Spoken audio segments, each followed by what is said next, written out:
Good evening, ladies and gentlemen. Mobile Creches welcome you all in today's report launch event. I am Preeti and my co-anchor Sapna welcome you all.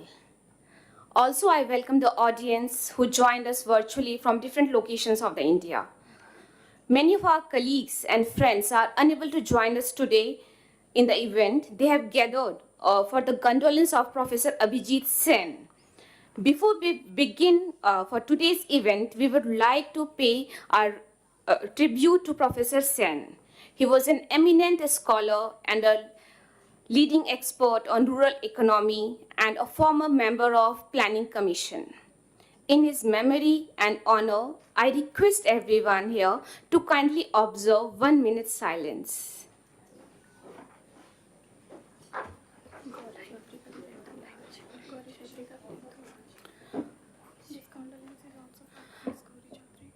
This condolence is also for Miss Gauri Chaudhary, and so we'll observe 1 minute silence for both of them.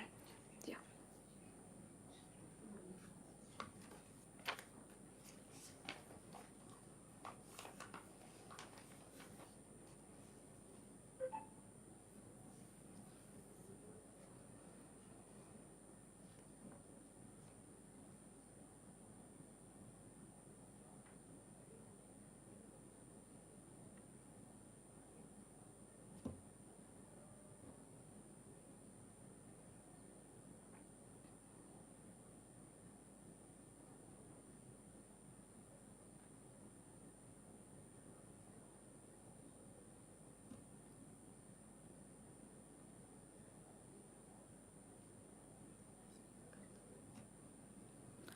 Thank you all.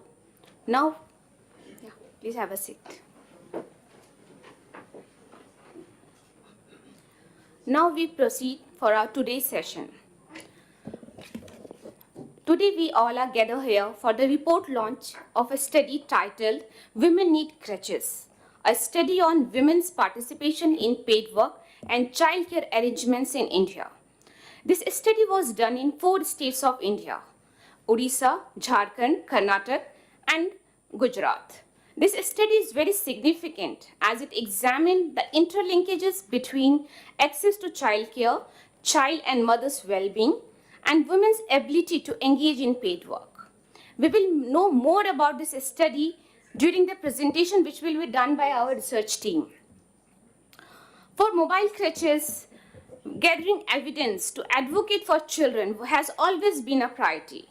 We are fortunate to have our partners who thoroughly supported us in our journey of 53 years. We deeply express our gratitude towards frontline partners, partners from academia, civil society, government, and international bodies.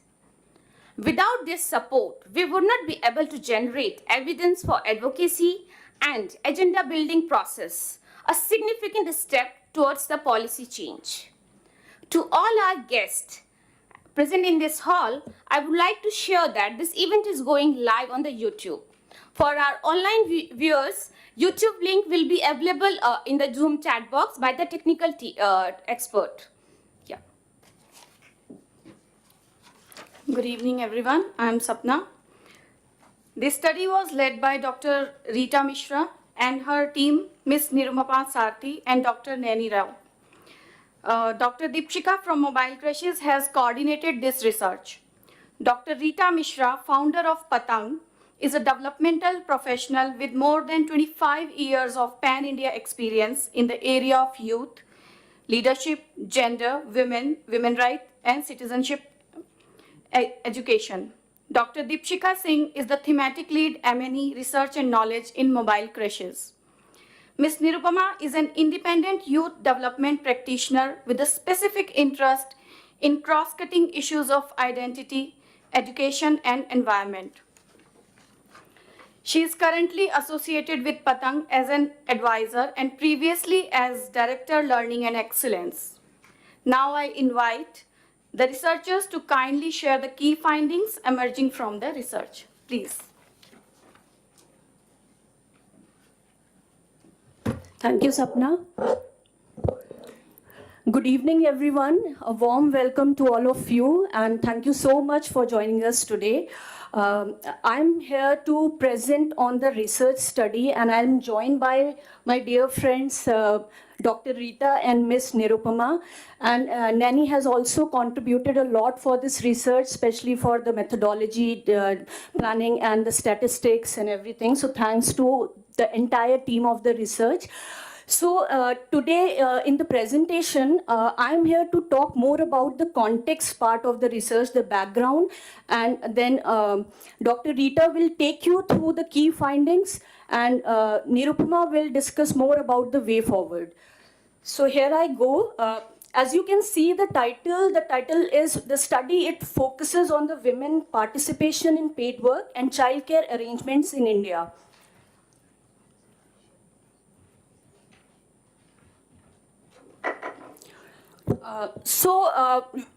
About the context of the study, this study adopted the economic lens. I can say that this is all about, you can see that this is all about the child care, this is all about the child, but this study is unique in a way. This time we are doing it in a special, with a special lens of economic perspective of child care, and also the gender lens we have adopted.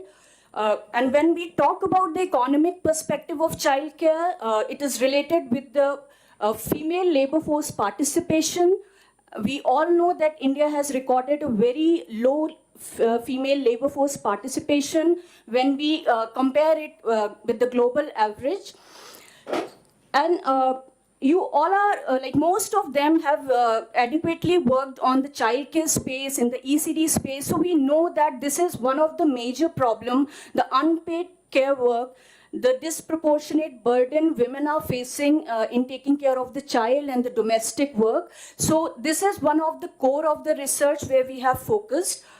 And this research study, it focuses on the informal sector, the women, the working mothers who are working in the informal economy, in the unorganized sector. And the problem is linked with the decent work condition, the lack of decent work conditions women are experiencing, the lack of social protection benefits they are having, and the total absence of the public provision for the child care. So the main problem which we tried to capture through this study is we know that there's lack of collective efforts for visibilizing the issue of childcare, and this leads to poor demand generation. And this is one of the causes that why we have the poor public financing in childcare, and ultimately this leads with the poor quality, the existing care infrastructure, the substandard quality. Most of our creches are having, some are completely shut down, and some are partially functioning. So in different spaces, in different locations of the country. So the issue is whole about the quality issue. It is this study also captures the same thing. Overall, it is an intersection of the women rights, child rights, and the labor rights.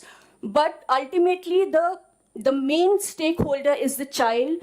But we have given a special emphasis on the women's well-being, women empowerment as well, because the core problem is about the economic perspective and leading to a poor labor force participation rate in the country. These are the clear objectives, two specific objectives of the study. We tried to examine the perceived needs for childcare facilities and creches among women from the informal sector. We also tried to examine that what is the association, what are the linkages between the access to childcare. If a woman is accessing the childcare, is there any impact on the well-being of the women and the child also? And whether they are able to engage in the paid work. So this kind of linkages we tried to examine. So what sets this study apart? What are the unique features which we can say, yes, this study is a bit different from what we have done earlier in terms of its method and processes? I'll just explain a bit about it. So this study was done in 4 locations. As Preeti mentioned, in state of Gujarat, Jharkhand, Odisha, and Karnataka. And from each state, we selected 2 districts. So overall, it was 8 districts. Ahmedabad and Anand from Gujarat, Ranchi and West Singham from Jharkhand, Kalhandi and Raigada from Odisha, and Bangalore and Tumkur from Karnataka. And the study covered both the rural and the urban locations.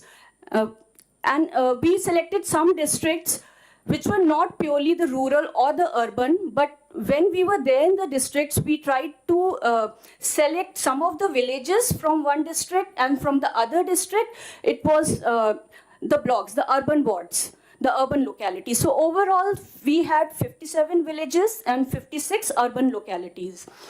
And this study is unique because this time we included our state partners just to give a special focus on the local contextualization of the study. So 4 CSO partners were involved in this research, and these organizations are Saath from Gujarat, Leads from Jharkhand, Odisha, Patang from Odisha, and Sparsha from Karnataka.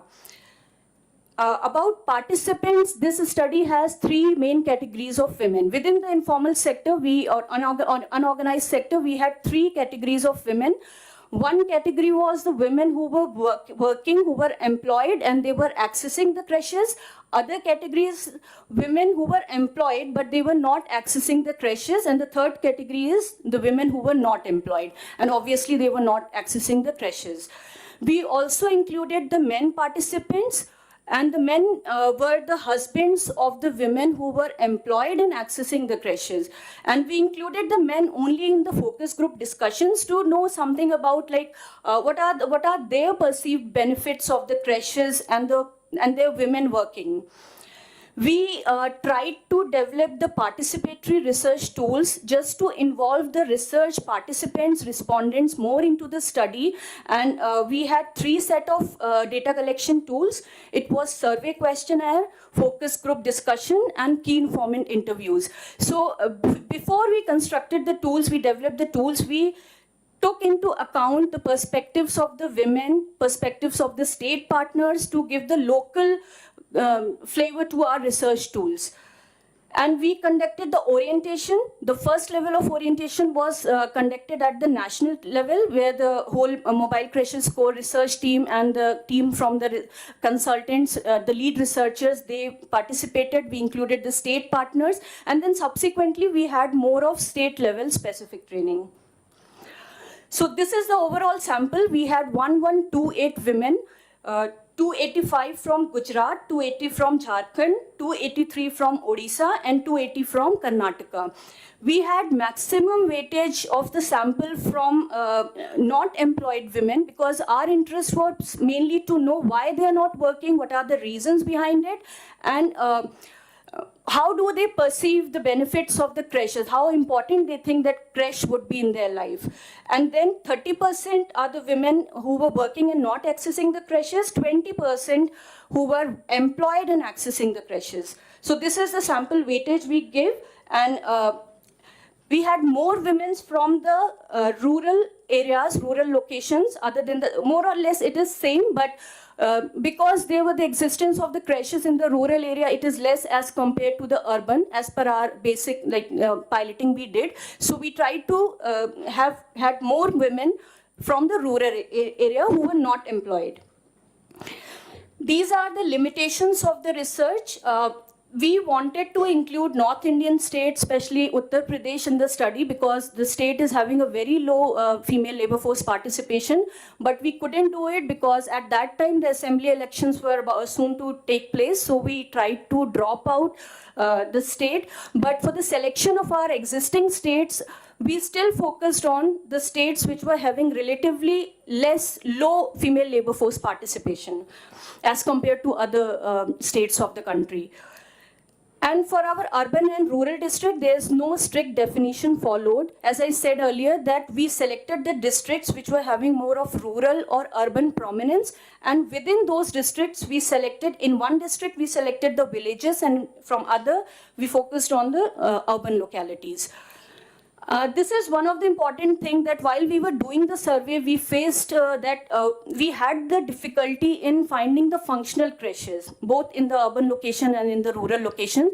And also it was the time of the COVID pandemic, just after the second wave. So most of the creches were shut down. But just to note that some of the creches were not shut down because of the COVID. They were like previously also it had been long that they were kept closed. Because of the COVID pandemic, it was the Omicron surge. So we faced some challenges in the data collection. Our team was infected. So you can say that we tried to have do this study and follow proper timeline, but our timeline was disturbed because of this COVID situation. There was a lag from training and the actual data collection. We couldn't capture and explore the implications of the national education policy, especially the foundation stage. So this is one of the limitations. We didn't focus on this thing, depending on the time which we were having. So these are the limitations. Now I'm coming to a very important thing that who are these women? We have the sample, but who are these women? So I would just give some glimpse of who are the women and what are the voices through which, what are the voices we want to capture by means of our study. So these are the women in the informal sector, in the unorganized society. They belong to the impoverished and low-income households. And these are the women who are facing the dilemma of whether to earn a livelihood, whether to earn an income or taking care of their young child. And they are having a very poor sanitation and hygiene facilities at their home. They have no, like most of them, about half of the sample was not having the toilets at home, and they were not having the proper source of drinking water at home. Majority, 89%, were not having the proper source of drinking water, the taps at home. About 1/4 of the women they have never attended school, they were illiterate, and a majority were the women who have not completed the secondary level of education. They were having the low income background. Their family income on an average, it ranged from 5,000 to 10,000 per month, and their personal income of the women who were working, it ranged around 1,000 to 3,000 per month. And these are the women who were engaged in occupations like farming, domestic help, sanitation work, construction work, and tailoring. Mostly they were engaged in the seasonal work, and they are not so much in the regular work. And the work, when it comes on the basis of need, they join the work. They are also facing a very difficult travel time, the difficult work conditions. So we tried to capture how many days they work on an average in a month, and it came around 20 days in a month. And they also travel along about 1 to 4 hours, sometimes carrying the child on the back and sometimes without any transportation. So these are some of the voices which is coming from the study, the background, the kind of insights about the living conditions of the women. So this is all the context of the study. Now we'll be going to the key findings. I would invite Rita to share with you the key findings. Thank you so much.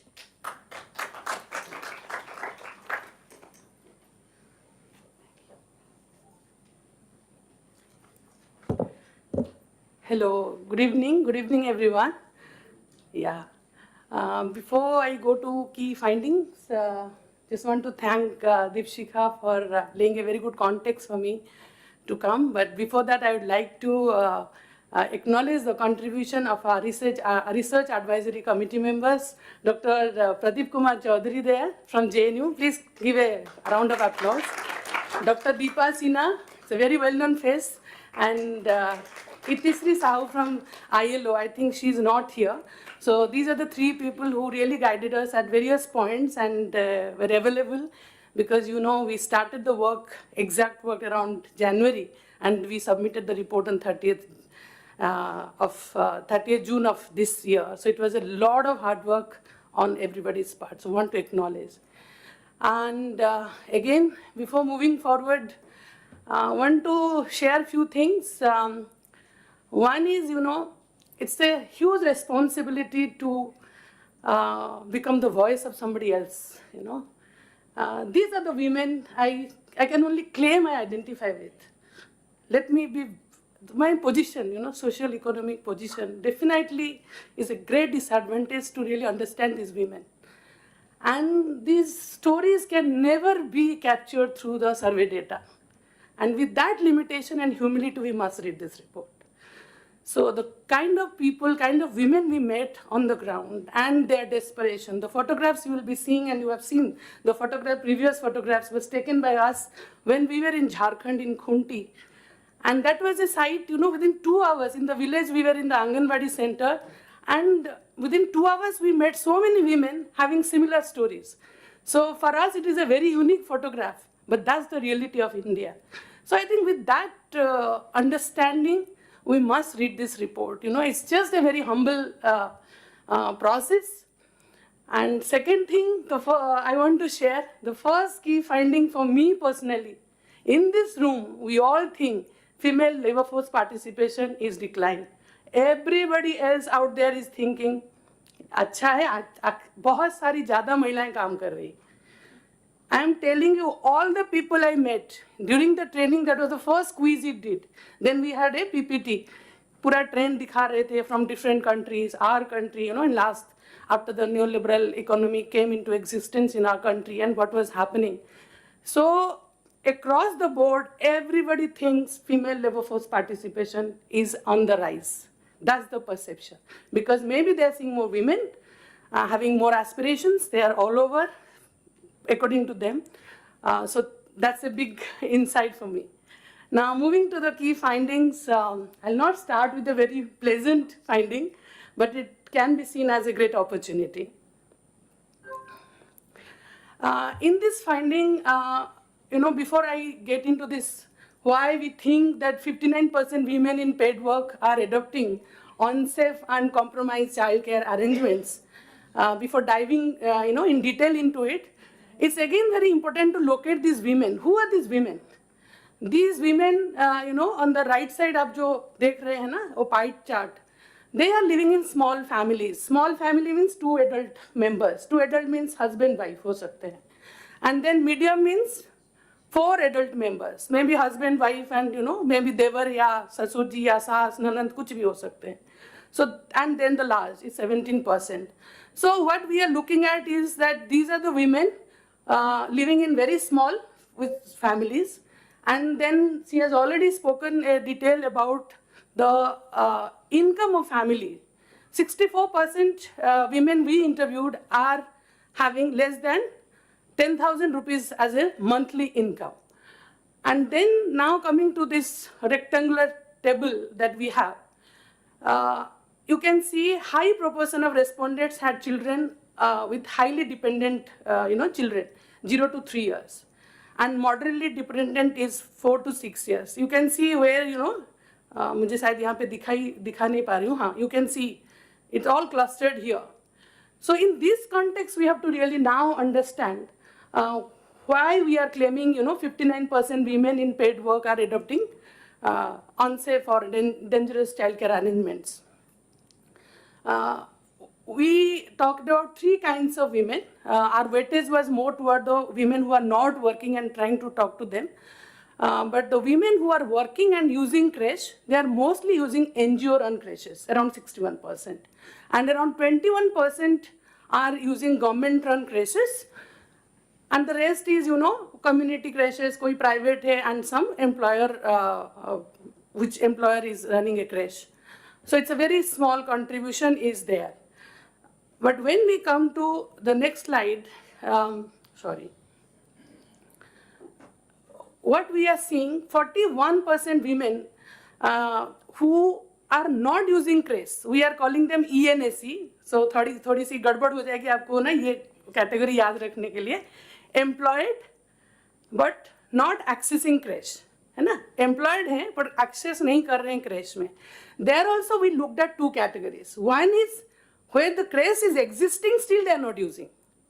And another category is there where there is no creche, but they are working. So these 2 categories of women we spoke to.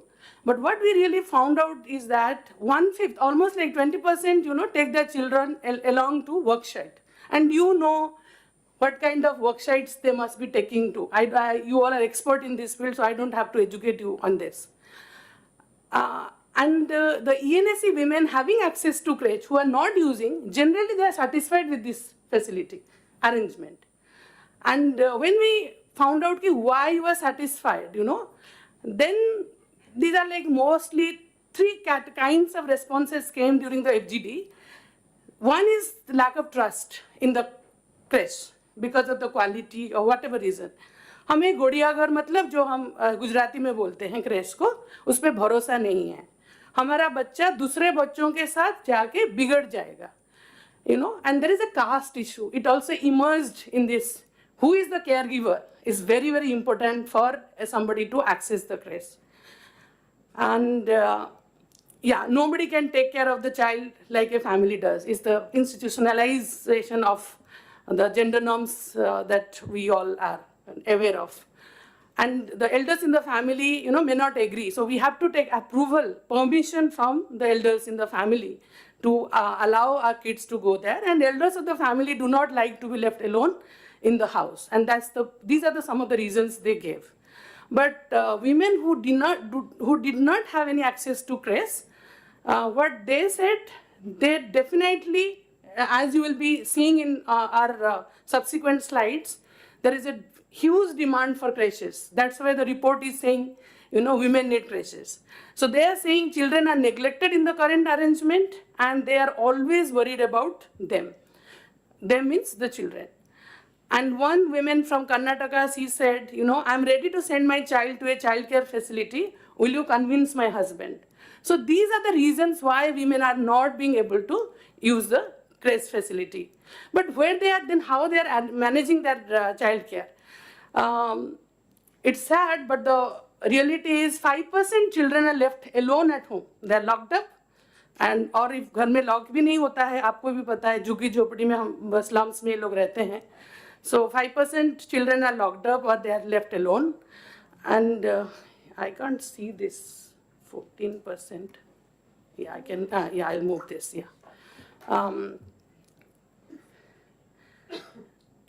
I think worksite we have already discussed. So children stay with mother while she works from home. Yeah, it's not about actually taking to the worksite when he's balancing both the things. Take the child to worksite is 19%. I spoke about it. Leave the child with neighbors, friends, and co-workers. That is another 10%. And 11%, is the sibling care, with mostly the daughters who are handling this huge responsibility. And together we see, 59%, if you club all of them, so 59% are not using on the most desirable childcare arrangements. We know how critical the stage is. They are 0 to 3 or 4 to 6 years of age. And with the socio-economic condition they have. So are they really getting what they're supposed to get? So in that context, we are making this big claim. Yeah, this is again very interesting. More than 60% women not using creches were unaware of the facility. The ENSC women, the women who are not using creche, and also the women who are not working, that is NE means not employed. So these women are not aware of that there is something called creche. Unko pata bhi nahi hai. And so what is the implication of this? During the KAI, we spoke to somebody who is associated with BHSS. I think you all know about this organization. And somebody in Jharkhand who was running a government creche. But after the change in the budgetary allocation, from 90%, 10% to 60-40, what happened is that Jharkhand government said it is a wastage of money because Anganwadi can function as creches. It's a duplication of money. So the awareness is not only at the level of the women, it is at the level of the bureaucrats. Because it's, and also, it is showing there is only one scheme, which is already in ICU, I can say, National Creche Scheme. is there. So what is happening is that because there is lack of awareness, there is lack of social mobilization and collectivization around it, and less pressure on people to go and negotiate for this kind of a budgetary allocation.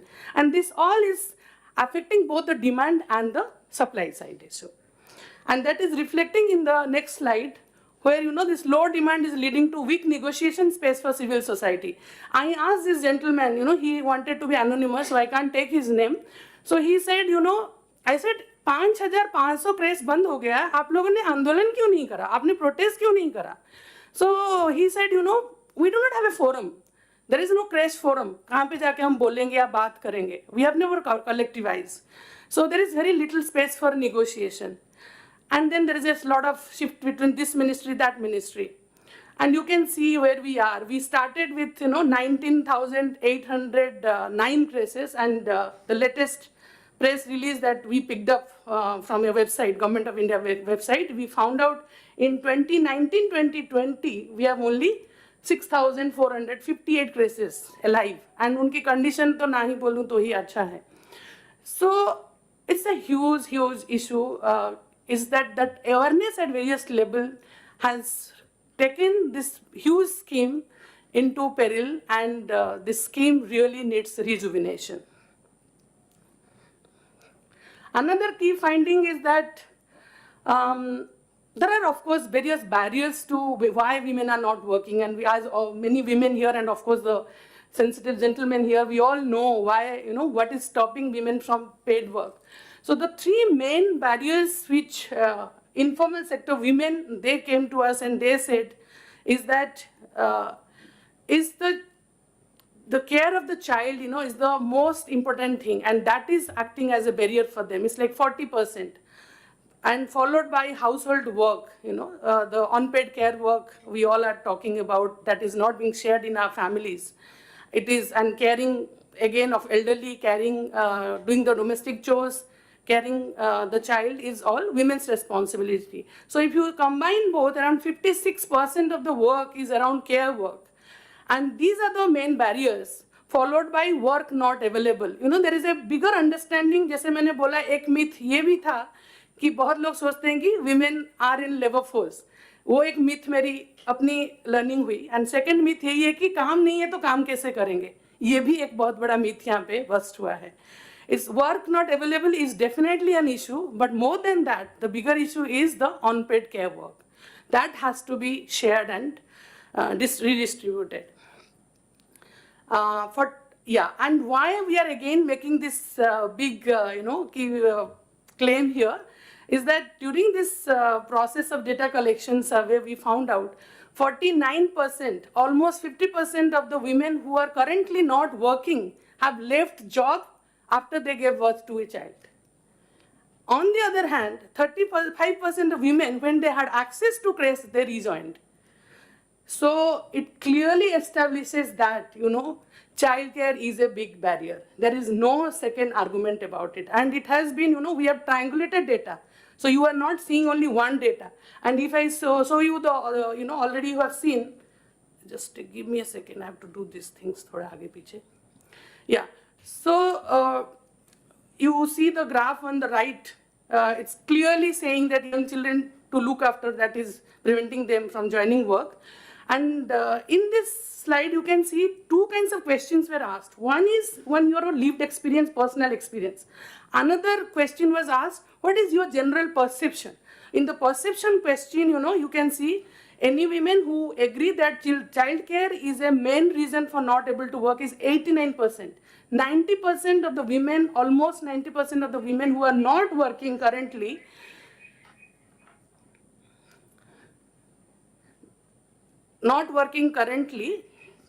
something echoing.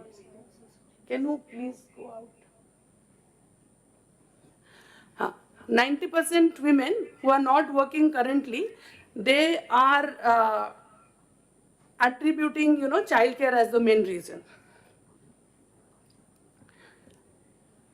Okay, if these are the barriers, then what are the enablers? There are enablers too, and the enablers, no prize for guessing.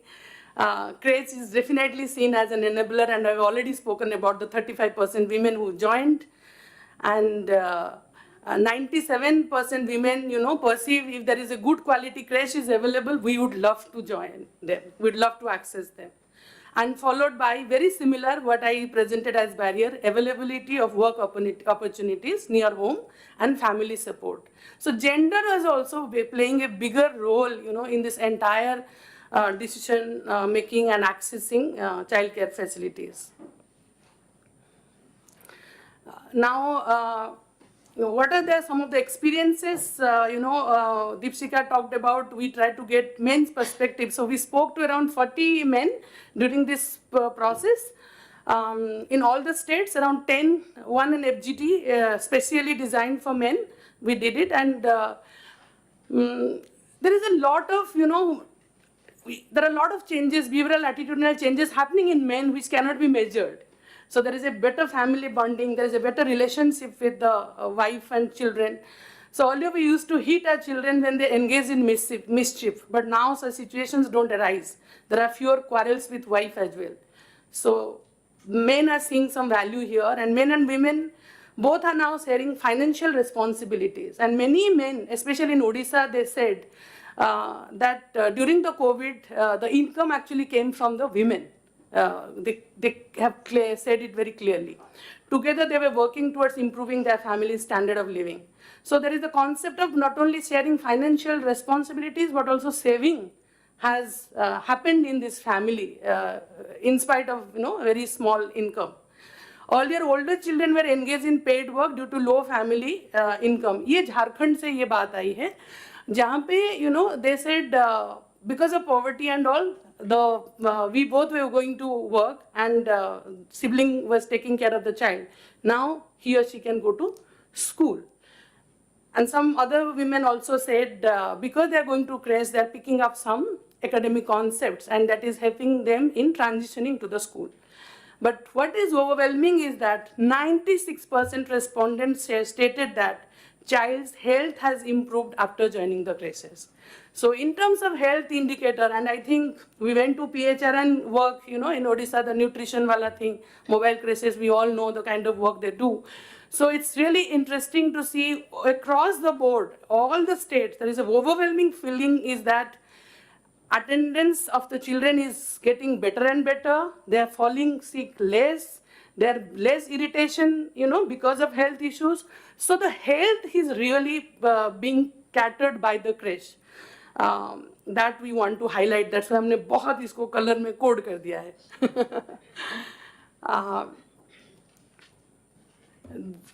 Don't worry, I have one more finding only इसके बाद. I'll not bore you enough.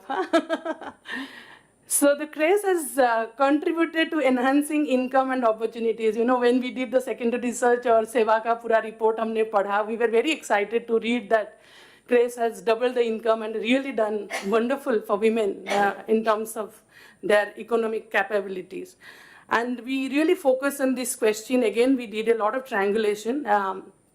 What we found is that 35% women, उनका हमने यहाँ पे count नहीं किया because their earlier income was zero. So when they joined, so their income has gone from 1,000 to zero to between 1,000 to 6,000. But for the remaining respondents, the average increase in income is 108%. I think it's a huge. And what we were discussing internally, we see Jharkhand and Odisha, they both are showing that is a better increase in income.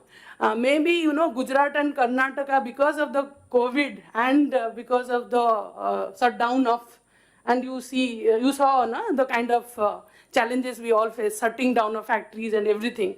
Maybe the income has gone down. But it was really very clear that income of women certainly it has improved. But the next logical question is, why the income increase? What the magic happened? So the magic, the reason is they started work only after using creche. They can work for more hours. This one, when I piloted the tools in Gurgaon, some women say कि हम लोग अभी extra time काम कर लेते हैं. I went of course to some mobile creche के ही कुछ centers में गई थी. So वो extra काम कर लेते हैं. So उनको additional hours का पैसा मिल जाता है. Both I and my husband are working, so both of them are working, able to meet employers' need. Means taking less leave, and whenever I am doing something extra, I am also given something as a reward, and able to give full attention to work because I am doing well and my attention is not diverted. So the work quality has improved, so I am also able to produce. So these are some of the reasons we have tried to club it. उसकी और भी आपको detail मिल जाएगा हमारा raw data में. But many times, we look at life only in terms of money, and I'm not that person, so we try to go a little bit beyond and found out what else it has done to the women. And it's very heartening to see Creches have actually opened up new avenues for women. It has enhanced their mobility. They are visiting banks, they're accessing other financial institutions, they're accessing hospitals, maybe they are going for abortion, we don't know. So these are certain facilities they are accessing. And also they are getting, that entire cohort together, and that gives them the strength. We all know women get strength when they're in groups. Additional paid work they are getting, selling vegetables, collecting firewood, gathering forest produce, and we 39% of our respondents were from tribal areas. So so these have come from there. So additional income is happening, and they are also participating in spaces like SHG meetings, block meetings, and going for protests and giving a resolution or asking for certain benefit. And women from Odisha reported, stitching their own clothes because now they have more time. So they are not giving it to a tailor. So they are also saving a little more time, money on that.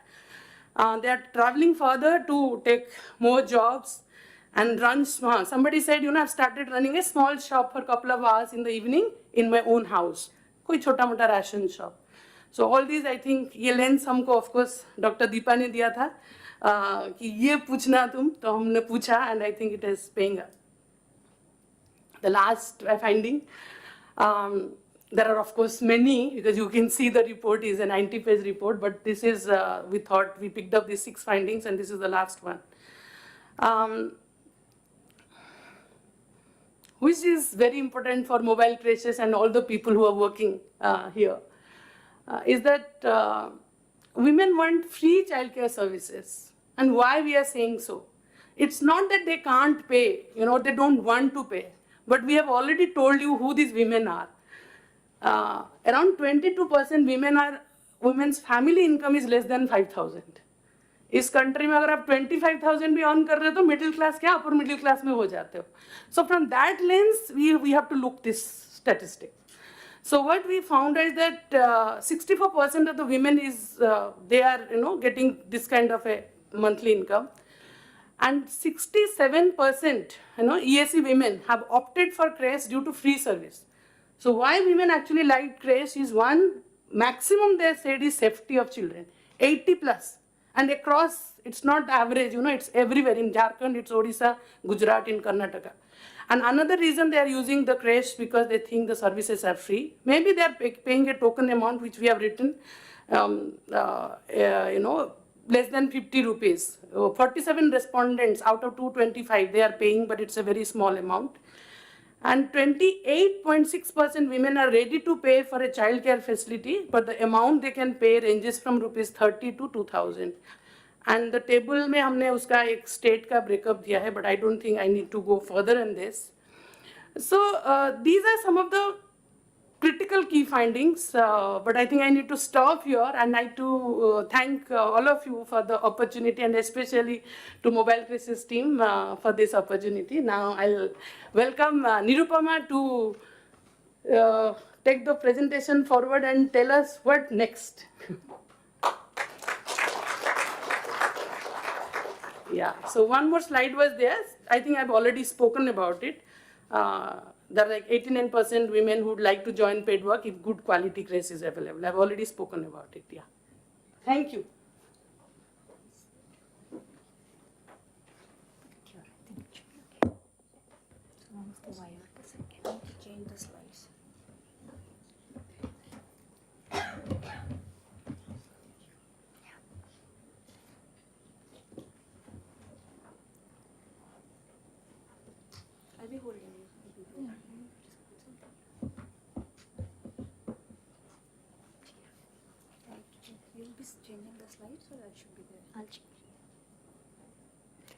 So, very good afternoon to everybody. It's really nice to address a live audience here. After, for the last 2-3 years, we've just been looking at boxes on the screen. So it's nice to have all of you here for this very, very important issue. And I think Rita has already set the context. Rita and Deepshika have set the context of the women whose voices we are bringing here. And so it's really, really nice that there are so many people to take this forward. So we're not looking at this as just the report completed and shared, but it's about sharing it forward. And that's why we're all here. So what do we take forward from here? We've heard of some of the findings that have come out, and more you can read in the report. But so what are the things that we can take forward from here? I wouldn't like to call these recommendations, because I think that it's something that evolved from the study and also from conversations with mobile creches, conversations with our research advisory committee. And we're also looking forward to having conversations with you. Mobile creches planning a series of consultations. So we're also looking to take forward in a joint way, how do we take these agendas forward? So these are just some broad directions for action that we'll be sharing here.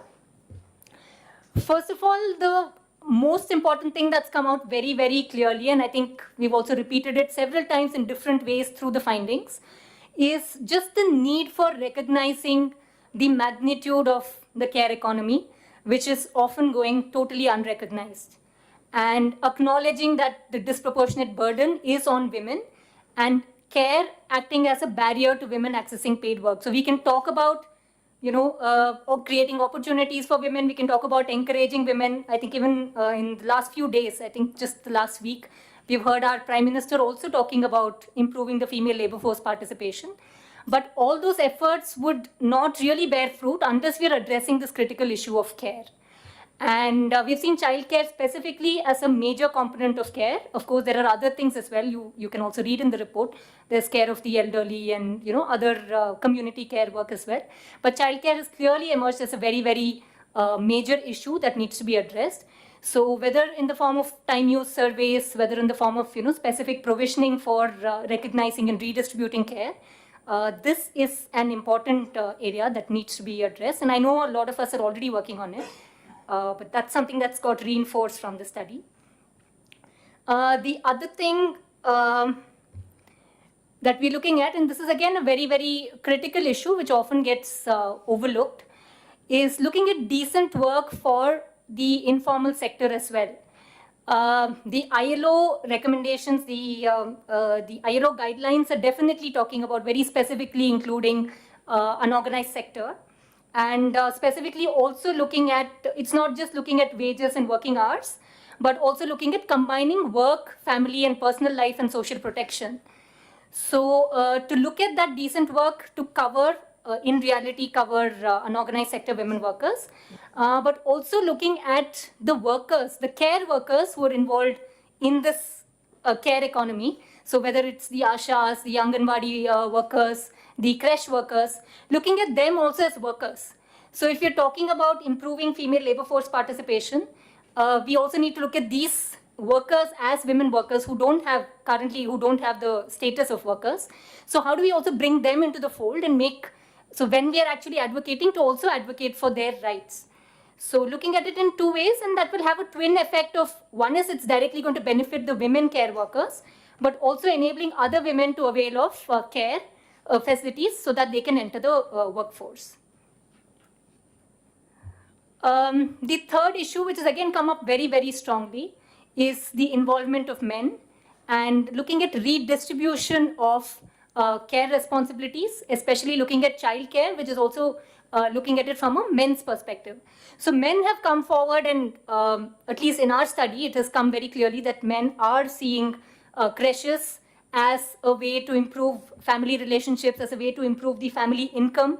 And they've also been able to see an improvement in the child's developmental outcomes. But also looking at it in addition to that, I think one major area which has come out is also looking at a very what shall we say, in a way, a gender responsive COVID-19 recovery, because especially after COVID, with the number of creches being shut down and the number of people losing jobs, the need for creches has become a lot more important. So looking at a specific focus on helping women in COVID-19 recovery, and also looking at shifting the narrative of care work, and looking at responsive caregiving practices involving men in the organized sector, but also in the informal sector, specifically looking at including them. The next thing, which I must be honest here in admitting that our study did not go too much into the budgetary analysis, but this is also something that we're looking forward to take forward in the panel discussion today. So specifically looking at, it's become very, very clear that, you know, the number of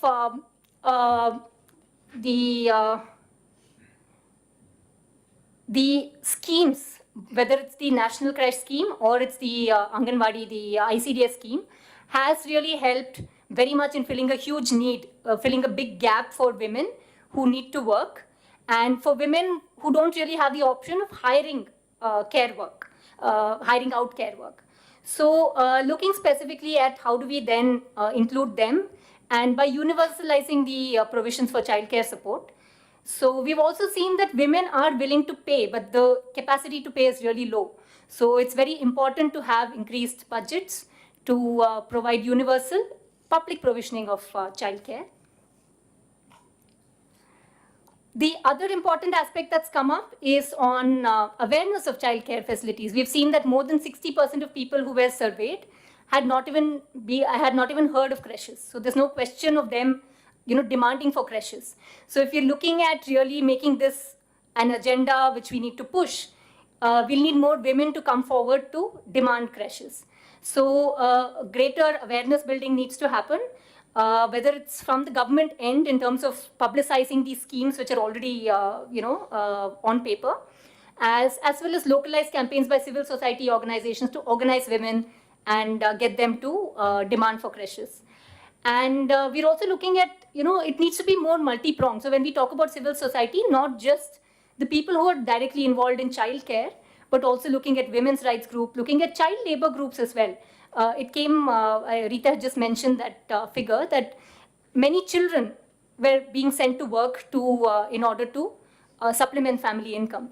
So can we actually look at it from different angles, from the labor rights perspective, from the early childhood care and education perspective, as well as from the women's rights perspective.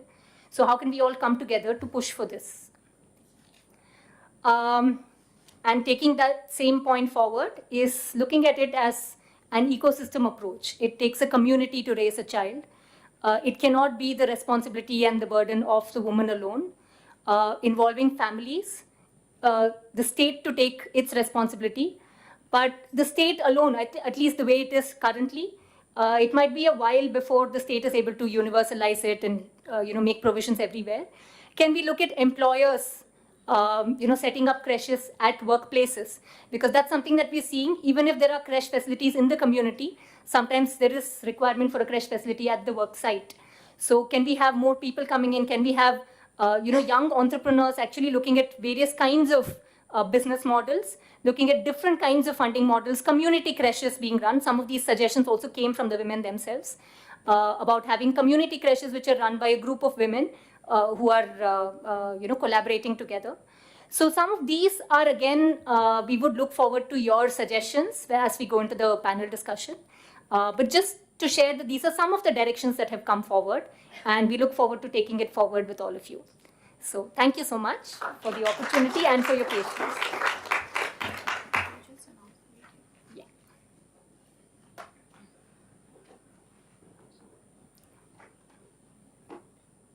So this study was done in 4 states, and so we had our local partners who were part of the study, and they're not able to be here today, but we do have some voices from the partners coming in the form of short videos, so we'd like to involve them and invite them into the space, and just a few videos that you can watch.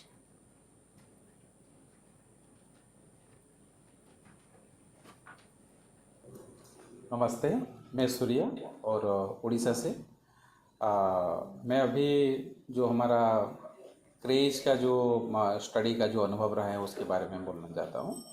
और Raigarh district में हम गए थे और उसमें 120 महिलाओं के साथ मेरा जो इंडिविजुअल एक इंटरेक्शन रहा है उसमें काफ़ी कुछ चीज़ जो कि एक्चुअली बताना ज़रूरी चाहा मैंने। और ये जो महिलाओं के साथ बातचीत रहा है उनमें उनके मन में बहुत कुछ हैं।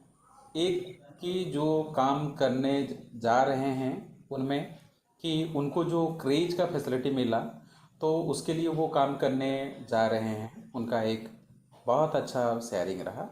एज वेल एज जो काम करने जा रहे हैं और उनके पास क्रेज का फैसिलिटी नहीं है, ऐसे अराउंड 95% महिलाओं जो चाहते हैं कि उनके गांव में एक्चुअली क्रेज होना बहुत ज़रूरी है। हम किसी से कम नहीं, हमारे ये चार अंदर मतलब दीवार के अंदर रहना ही हमारा काम नहीं है। ये क्रेज के पास वालों गांव का एक महिला ने बताया और वो खुद चाहते हैं कि उनके गांव में भी अगर क्रेज का फैसिलिटी हो तो गांव का लगभग 90% महिला वो बच्चों को क्रेज में छोड़ के काम में जाएंगे।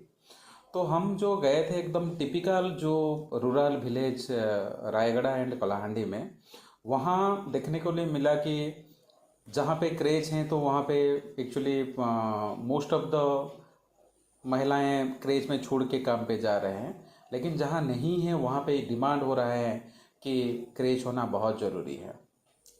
मेरा जो व्यक्तिगत अनुभव रहा है कि क्रेज को लेते हुए लोगों में थोड़ा सा और अवेयरनेस बहुत ज़रूरी होता है, हो रहा है। और ये क्रेज फैसिलिटी को हम अगर स्केल अप करें तो महिलाओं जो आफ्टर चाइल्ड बात जो काम में थोड़ा सा रुकावट आ रहा है वो बहुत घटेगा और ज़्यादा से ज़्यादा महिलाओं भी काम करने के लिए आगे बढ़ेंगे। Thank you. नमस्कार, मेरा नाम इस्लाम अंसारी है और मैं क्रेच सेंटर के सर्वे का काम कर रहा था। और सर्वे का काम करते हुए मैंने काफ़ी महिलाओं के साथ में मुलाकात किया। ये हम लोगों ने 2 ब्लॉक में किया था, वेस्ट सिंहभूम डिस्ट्रिक्ट के खुटपानी और चक्रधरपुर में। तो हम वैसी महिलाओं के साथ में मुलाकात किए हैं जिनके पास में छोटे बच्चे हैं और कुछ और वो छोटे बच्चे जो है वो कुछ क्रेच सेंटर का इस्तेमाल करती हैं और कुछ नहीं कर पाती हैं। तो हमारे जो इंटरवेंशन एरिया था, उन इंटरवेंशन एरिया में आधे में क्रेच सेंटर नहीं है और आधे में क्रेच सेंटर है। तो हम दोनों तरफ की महिलाओं के साथ में बात की है। तो जो महिलाएं क्रेच सेंटर का इस्तेमाल कर रही हैं उनका कहना है कि अगर क्रेच सेंटर नहीं होता तो वो अपनी जो इनकम है वो इनकम को खो देती है। क्योंकि 6 महीने के बाद में, क्योंकि ये पूरा झारखंड हमारा ये वेस्ट सिंहभूम है झारखंड का, ये SC ST बेल्ट है और यहाँ पे ज़्यादातर जो महिलाएं हैं या कम्युनिटी है वो ST SC कम्युनिटी से ही आते हैं। और यहाँ के जो लोग हैं उनका आय का स्रोत ज़्यादातर होता है काम करना, डेली वेज लेबर के रूप में। तो ये पुरुषों के अपेक्षा महिलाएं ज़्यादा काम में चाहती है और ज़्यादा अर्न करती है वो। तो जब महिलाएं प्रेग्नेंट होती हैं और जब उनका डिलीवरी होता है तो उनका काम कहीं ना कहीं छूट जाता है। उसका सबसे बड़ा रीज़न ये होता है कि उनके छोटे बच्चों का देखभाल उनके अलावा कोई और शायद नहीं कर पाएगा, ये एक उनका सोच है। और क्योंकि क्रेच सेंटर जिन गांव में नहीं है तो वो क्रेच सेंटर के बारे में इस्तेमाल भी नहीं जानते थे, तो वो लोग अपने बच्चों को कहीं छोड़ नहीं पाते थे जिनके चलते उनको काम करने में दिक्कत होता था। कुछ महिलाओं से हम लोगों ने बात किया है जो क्रेच सेंटर का इस्तेमाल कर रही हैं, वो उनका कहना है कि हम लोगों को काफ़ी खुशी है कि हमारे गांव में क्रेच सेंटर चल रहा है और हम लोग चाहते हैं कि ये क्रेच सेंटर हर गांव में चले। क्योंकि आंगनवाड़ी सेंटर तो है गांव में, लेकिन वो सिर्फ 9 से 12 तक ही चलता है। मतलब अगर काम करना है तो आपको आधा दिन में काम करके वापस आ जाना है। लेकिन क्रेच सेंटर में हम लोग दिन भर बच्चे छोड़कर जाते हैं और बच्चों का देखभाल बिल्कुल घर के जैसा होता है और उनका खाना पीना, उनका समय पर टीकाकरण हो, उनका साफ सफाई के ऊपर में बहुत ध्यान रखा जाता है। इसके अलावा बच्चों को जो थोड़े बड़े हो जाते हैं, 3 साल के आसपास होते हैं, उनको थोड़ा पढ़ने लिखने भी सिखाया जाता है वहाँ पर। तो ऐसा क्रेच सेंटर हर जगह पे होने से जो महिलाएं काम करने के लिए नहीं जा पा रही हैं, जिनके पास छोटे बच्चे हैं, वो भी काम पे जा पाएंगे। Hi, this is Nitin. I hail from Bangalore. I work for Sparsha Trust. And one such experience which I will tell you is like we had gone to the neighboring district to survey the ENAC women. And ENAC is someone who is employed but not availing crush. And when we went, we were hardly able to meet one or two women because all the women had gone for work. Our team, Karnataka team, they did in the night time, they met these women, they spoke to them, they went there, they went to their small living areas, sat with them, just made them like to look as if they are also their family members. And it was so incredible, and usually I don't get goosebumps, and looking at that I felt how great these women are. Hello friends, this is Anuradha from Gujarat team. I would like to thank Mobile Creche for taking up the study that identifies the need of creche for women. Myself, being a working mother, was fortunate enough to have creche facilities available in our office and was able to concentrate both on my child as well as my work. And thus, I didn't have to compromise by leaving my work and remain at my home to take care of my child. I'm sharing this because while doing survey in Gujarat, we found that many women are unable to work because they don't have good and affordable facility where they can leave their child. Also, many of them are afraid of sending their child to creche because they feel that creche are not well equipped and secure for their child. Thus, it's important that a well equipped, affordable, and accessible creche facilities are available to women so that more and more women can go to work. Thank you so much. Namaste.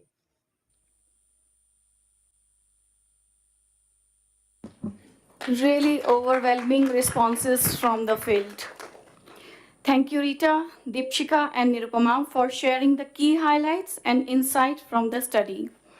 We hope that this research will add to more critical discussion on the childcare agenda in the country. We hope that the study has provided some useful insight to you all and our online audience. We would be happy to know your views later during the open discussion, as we can guess that our audience here and those who have joined virtually may have several questions regarding technical aspects of research and methodology, which we will take up during our open discussion session. I would like to share again that we are live on YouTube and the link is available on the Zoom chat. Let us proceed by launching the report and listen to our eminent panelist. Over to Preeti.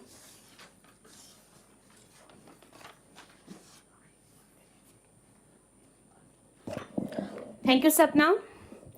Now we are moving toward the report launch of a research study conducted by MC, Mobile Creches. We are greatly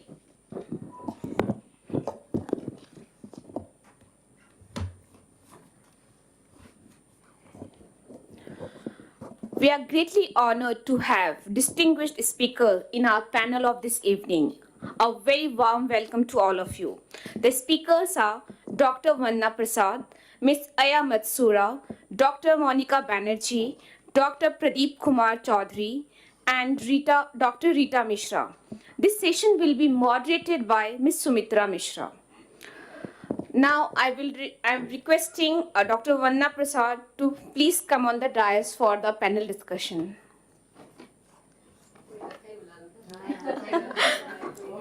Sure. Yeah.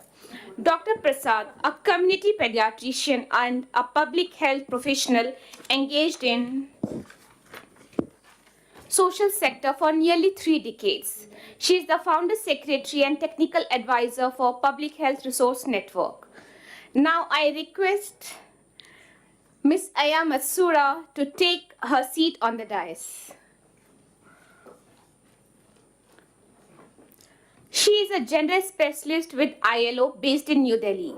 Ms. Aya has been working to advance gender equality and women's empowerment. She is currently part of the team working on the regional report on childcare, which is a joint work by the ILO, ADB, and the UNDP. Moving forward, I request Dr. Monica Banerjee, the Research Fellow, Institute of Social Studies Trust, to join the panel.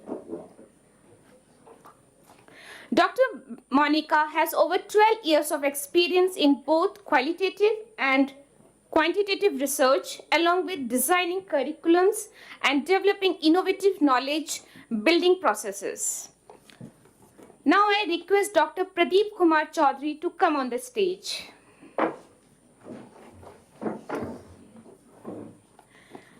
Dr. Pradeep is currently working as Assistant Professor of Economics of Education at Zakir Hussain Center for Educational Studies, JNU. He works on the issue related economics and financing of education, educational policy, health and education. Now requesting Dr. Rita Mishra, who led this research, to please join the panel. Lastly, I would request Ms. Sumitra Mishra, Executive Director of Mobile Creches, to come on the dais and join the entire panel.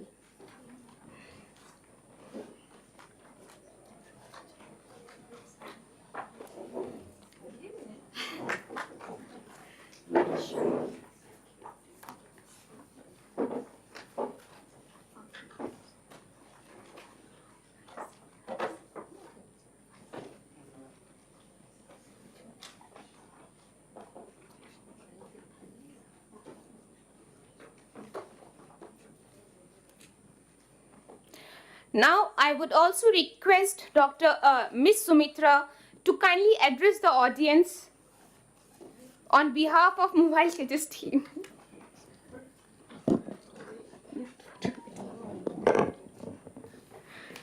Good evening, everyone. Thank you for joining here. In the time of online virtual meetings, it's still good to see that people made the effort to come and collect here this afternoon. And for all our guests who are joining online, thank you all for staying on. Today is special for Mobile Creches, and I don't need to repeat ourselves for the longest time that all of us know Mobile Creches has been working on the childcare agenda, and our efforts have been on gathering experiences from the field, and many a times through those field-based experiences, through the voices of children and women and our creche workers and our multiple association with partners, we've tried along with all of you to influence big changes, policy shifts, big campaigns and things like that. Evidence on care, particularly on child care in the country, is very, very scant. Any evidence efforts by any player across the country in any kind of model or nuances will add to the gathering of voices to push the childcare agenda, especially now when globally and regionally in the post-pandemic recovery effort, there is supposed to be high attention on childcare. So really the making of the research and the report has been a learning experience for all of us, but I can only say that with the support of all of you and many more stakeholders, we hope to take this to the next step.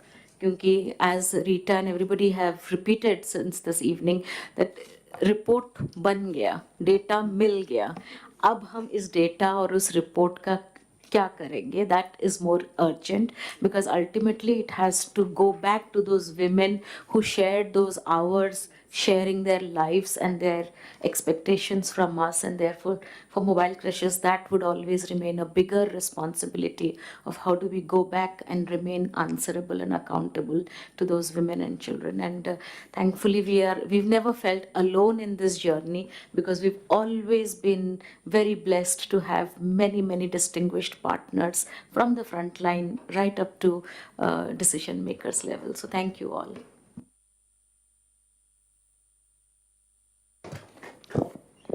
Thank you, Ms. Sumitra. Without wasting any time, I would request all the panelists to launch the report. Yeah.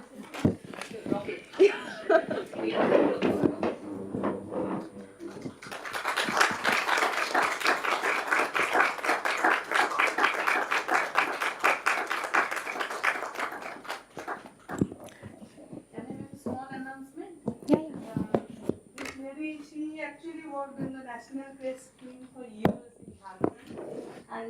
was one of our field investigators, Sulochana. So it's a tribute to her and hundreds of caregivers. Thank you very much. Now we are moving toward the panel discussion. I will request Ms. Sumitra to please moderate the session. Thank you.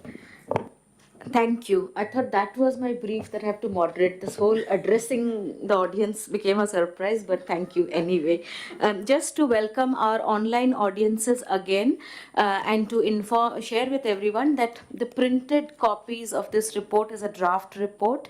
Online digital copies will be available for everyone who is here today and people who are joining online. The link will be available, I think, on Zoom chat, and there is some scan code available outside where you can scan and download a copy of the digital report, but also we will be sharing the final copy, digital copy of the report with everyone through our mailing list, and it will be put up on our website also for anywhere you would like to share. Okay. Warm welcome to all my co-panelists over here. This is more of a conversation. I know that chai is at 6 or 6:30? 6:30, so we have almost an hour. I think we'll not need an hour. Let's have some discussions quickly. Thank you everyone for joining once again. First off, a quick round of your reactions and your responses to everything that you have heard about the report findings, the insights and the experiences. Any reactions, quick round of reactions to this report. Let's start with that. Any particular order? Vandana, we want to start with you? I'm sure all of us are going to have very similar responses and reactions. I think, as people have been saying since the start of this discussion, what's really welcome, I mean, the findings are not in themselves astonishing for those of us who've been involved with childcare as a core agenda, and many of us sitting around here are. And it's certainly not astonishing for women and their own lived experiences of working inside and outside homes for wages and without wages. So that's not a new story either. But critically, as Sumitra and everybody else has pointed out, the lack of evidence is also, equally astonishing in this world in which women occupy half, the workspace. So any evidence is important, and this evidence is quite important. Some of I think the main things in terms of the two key objectives of the study, the first one is met very well, the perceived needs and the fact that women in different locales, urban we sort of knew, but even in rural areas, they understand childcare, they understand its importance, and they state a demand for it. That's very important in our own work. We've seen this even in tribal and deep tribal PVTG areas, so that has been new. And I think that to evidence that is extraordinarily important. Also, the appreciation of the various elements that creches bring to their lives, not just for paid work, but also for child health and well-being and their own health and well-being. So that comprehensive kind of look is quite interesting and important. I think the second objective is more difficult to meet, but again, you provided actual evidence, empirical evidence on how much livelihoods go up in the presence of childcare from 1,000 to 6,000, the fact that so many women resume childcare and so on. These are important bits of evidence. There are limitations to this evidence, I feel, and maybe the question for limitation comes next. So you want me to stop here or elaborate further? I mean, I don't know what the... Thank you, Vandana. So I mean, in many ways, some of this evidence is being captured first time in the country.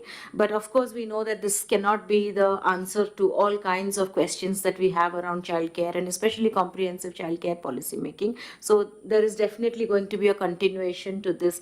Aya, what do you think? I mean, you've been involved both within the country and regionally in the space of care economy and childcare evidence gathering particularly. How do you think that this particular finding at this time would be important or significant for us? Thank you for having me as a panelist. I'm very honored to be here among the experts in this area, champions in this area. And congratulations to Mobile Creches for this very useful report. I found particularly useful about, data on, specifically pointing out childcare as a reason for women to leave the labor force. Often, we argue that, but then we may not have enough evidence.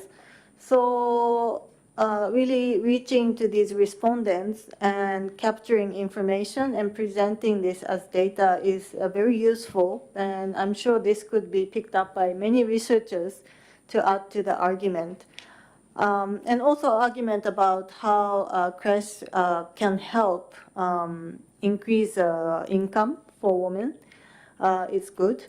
And I'm also happy to see the advocacy point to promote decent work for childcare workers because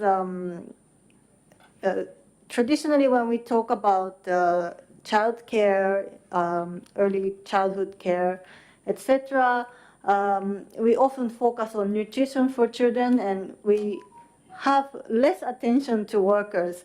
So this report shows that they need to come together to have good quality care for the country, to have also sustainable kind of care system. So I really feel the report captured these points very well. Thank you, Aya. I think everyone will notice that in the design of this in this research from the very beginning, we were clear that we are not going to be looking at evidence on impact of creches on children, because we know that there is evidence about that and that can be developed, but we were looking at a completely green area of the ecosystem of creches, particularly coming through the women's work participation lens. And therefore the focus is more on the environmental enablers for childcare rather than the impact. So I'm glad you mentioned it. Although to be very fair on the limitations of the research, it clearly looks at the demand side of whether how to generate demand more than the supply side in terms of what kind of decent work conditions are required. It just stops short of making that as a recommendation. But again, the working conditions and the social protection benefits are things for which research evidence is available, and that could be another area of exploration subsequent to this. So thank you, Aya, for your comments. Pradeep, you are an economist and you've been involved in public financing for education and health sector. Care is relatively new for you, and we appreciate your involvement and your excitement about being engaged in the child care business around public financing.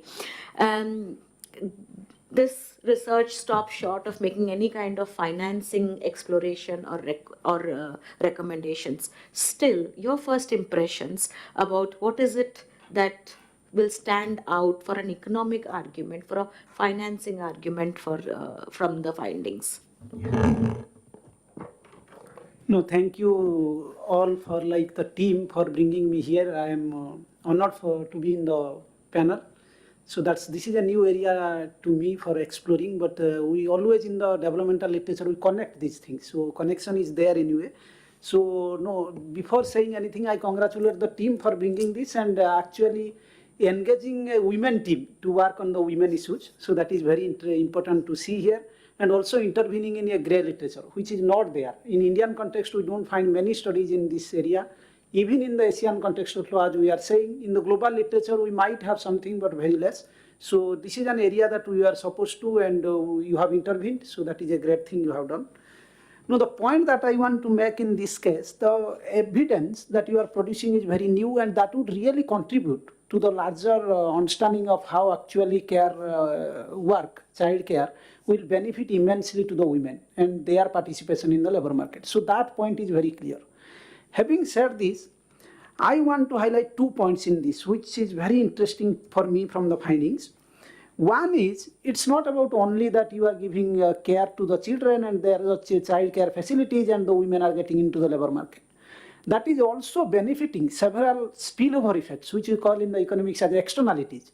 So the externalities are huge when a woman getting into the labor market. And when their children are taken care of and they are getting into the labor market, and if that is producing huge externalities and producing spillover effect, that must be understood in the context of public finance literature. And there we find where if any product, any commodity, any good that produces huge spillover effects or externalities, that should be publicly funded. At least we should consider that as a quasi-public good, or at least in a merit good, we say.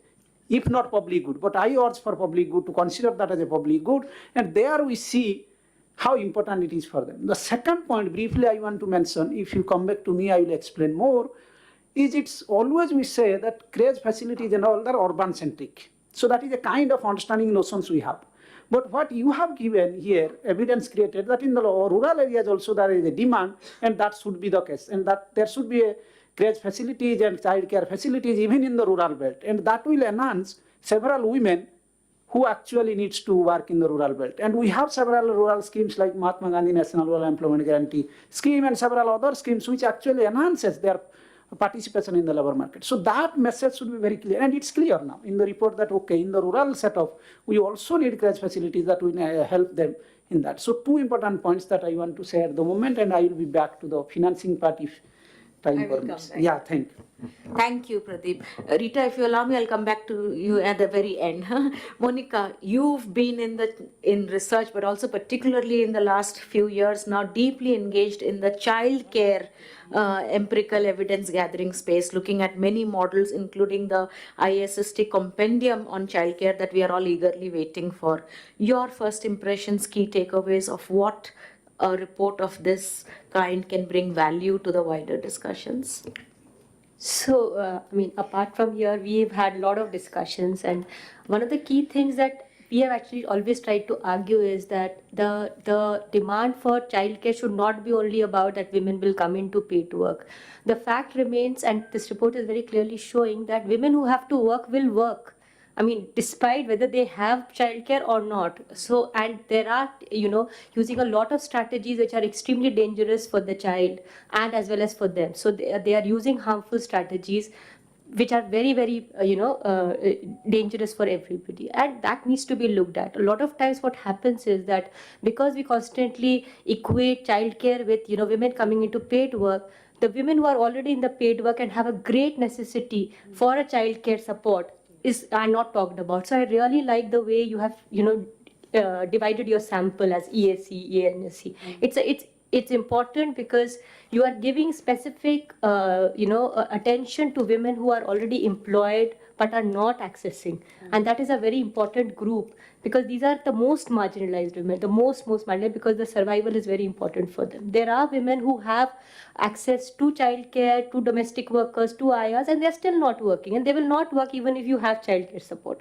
So I think that's an important aspect of this report. The other is the larger expanse that you have covered. You've covered 4 states. You've also covered rural, urban. Though, that's one of the limitations, I think, that, your report is not really giving a comparative thing in terms of rural, urban, and maybe that's something you already have the data and you can build on it. But the good part is that you have given that, it's a rural, urban. So again, it's an important thing that different kind of areas are being covered in the report, different kind of needs are being captured, because women are, all women do not have the same kind of care needs. Every woman has a different kind of care need depending on the location.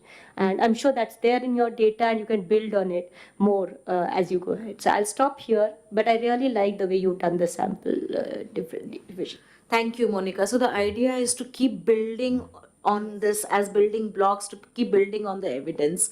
And as you said, we do have the raw data to do the rural-urban comparison also, if we need to pull out some data. Rita, your comments, I know you've shared your key findings, but anything else that you feel about your experience that you didn't get a chance to share earlier?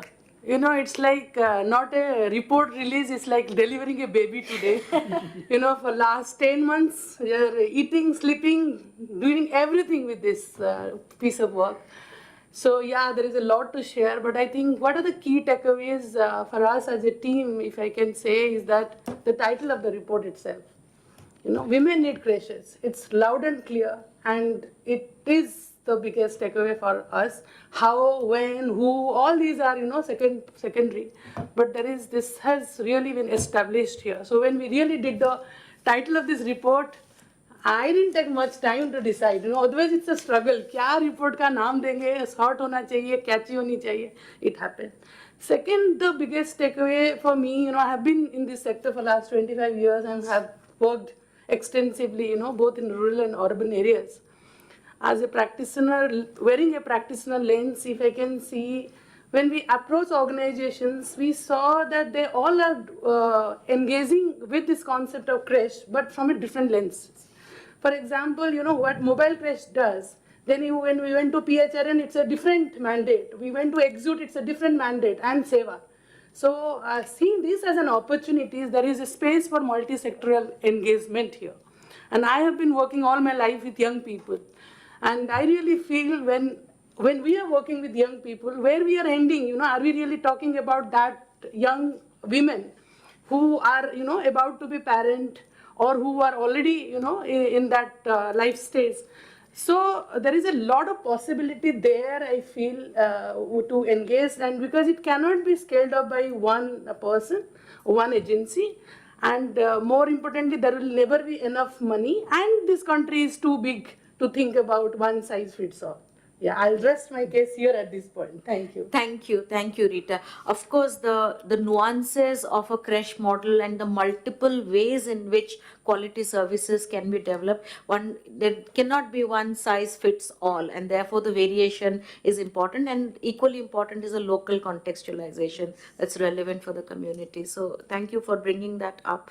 Monica, I come back to you, beginning with you for the second round.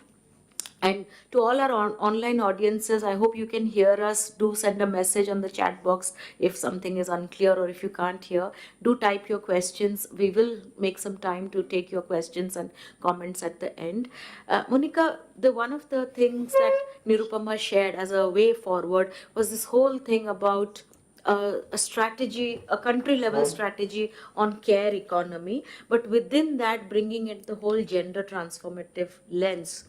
And we've been talking about gender transformating, getting men involved in the unpaid care dialogue and the care responsibilities, responsive caregiving for under threes, and parenting and fathers and mothers is big now. At least globally, it is very big. But how? If tomorrow we get an opportunity to say that this group of people here, the community that we have gathered here, draft the outline of a gender transformative policy that looks at care and the distribution of unpaid care, what would be our big policy asks? Some of it can come from this report, but let's not limit it to this report. But in terms of gender transformative care strategy in the country, what would be our big asks? It's a very difficult question, Sumitra. I really don't have an answer because, the problem with the issue of childcare is that there is no discourse. I mean, we can keep talking about it, but there is one article that comes out or one meeting that happens and then it vanishes. So we are constantly talking to each other. And we all know what is the issue. We all understand. We are appreciative of it. But the fact is that there are not many people who are into it. In fact, even women, majority of the times when we go into the field and we ask कि आपका child care, even during COVID, care burden बढ़ गया है, नहीं बढ़ा है. वो तो कोई काम ही नहीं है. So, until and unless there is a discourse, a constant discourse that is happening, which is, constantly bringing in this agenda of child care forward, we will constantly hear that, if women do not do childcare, तो करेंगी क्या? So those are the kind of conversations we hear when we speak to policymakers, or we try to, take it or, bring it to another level.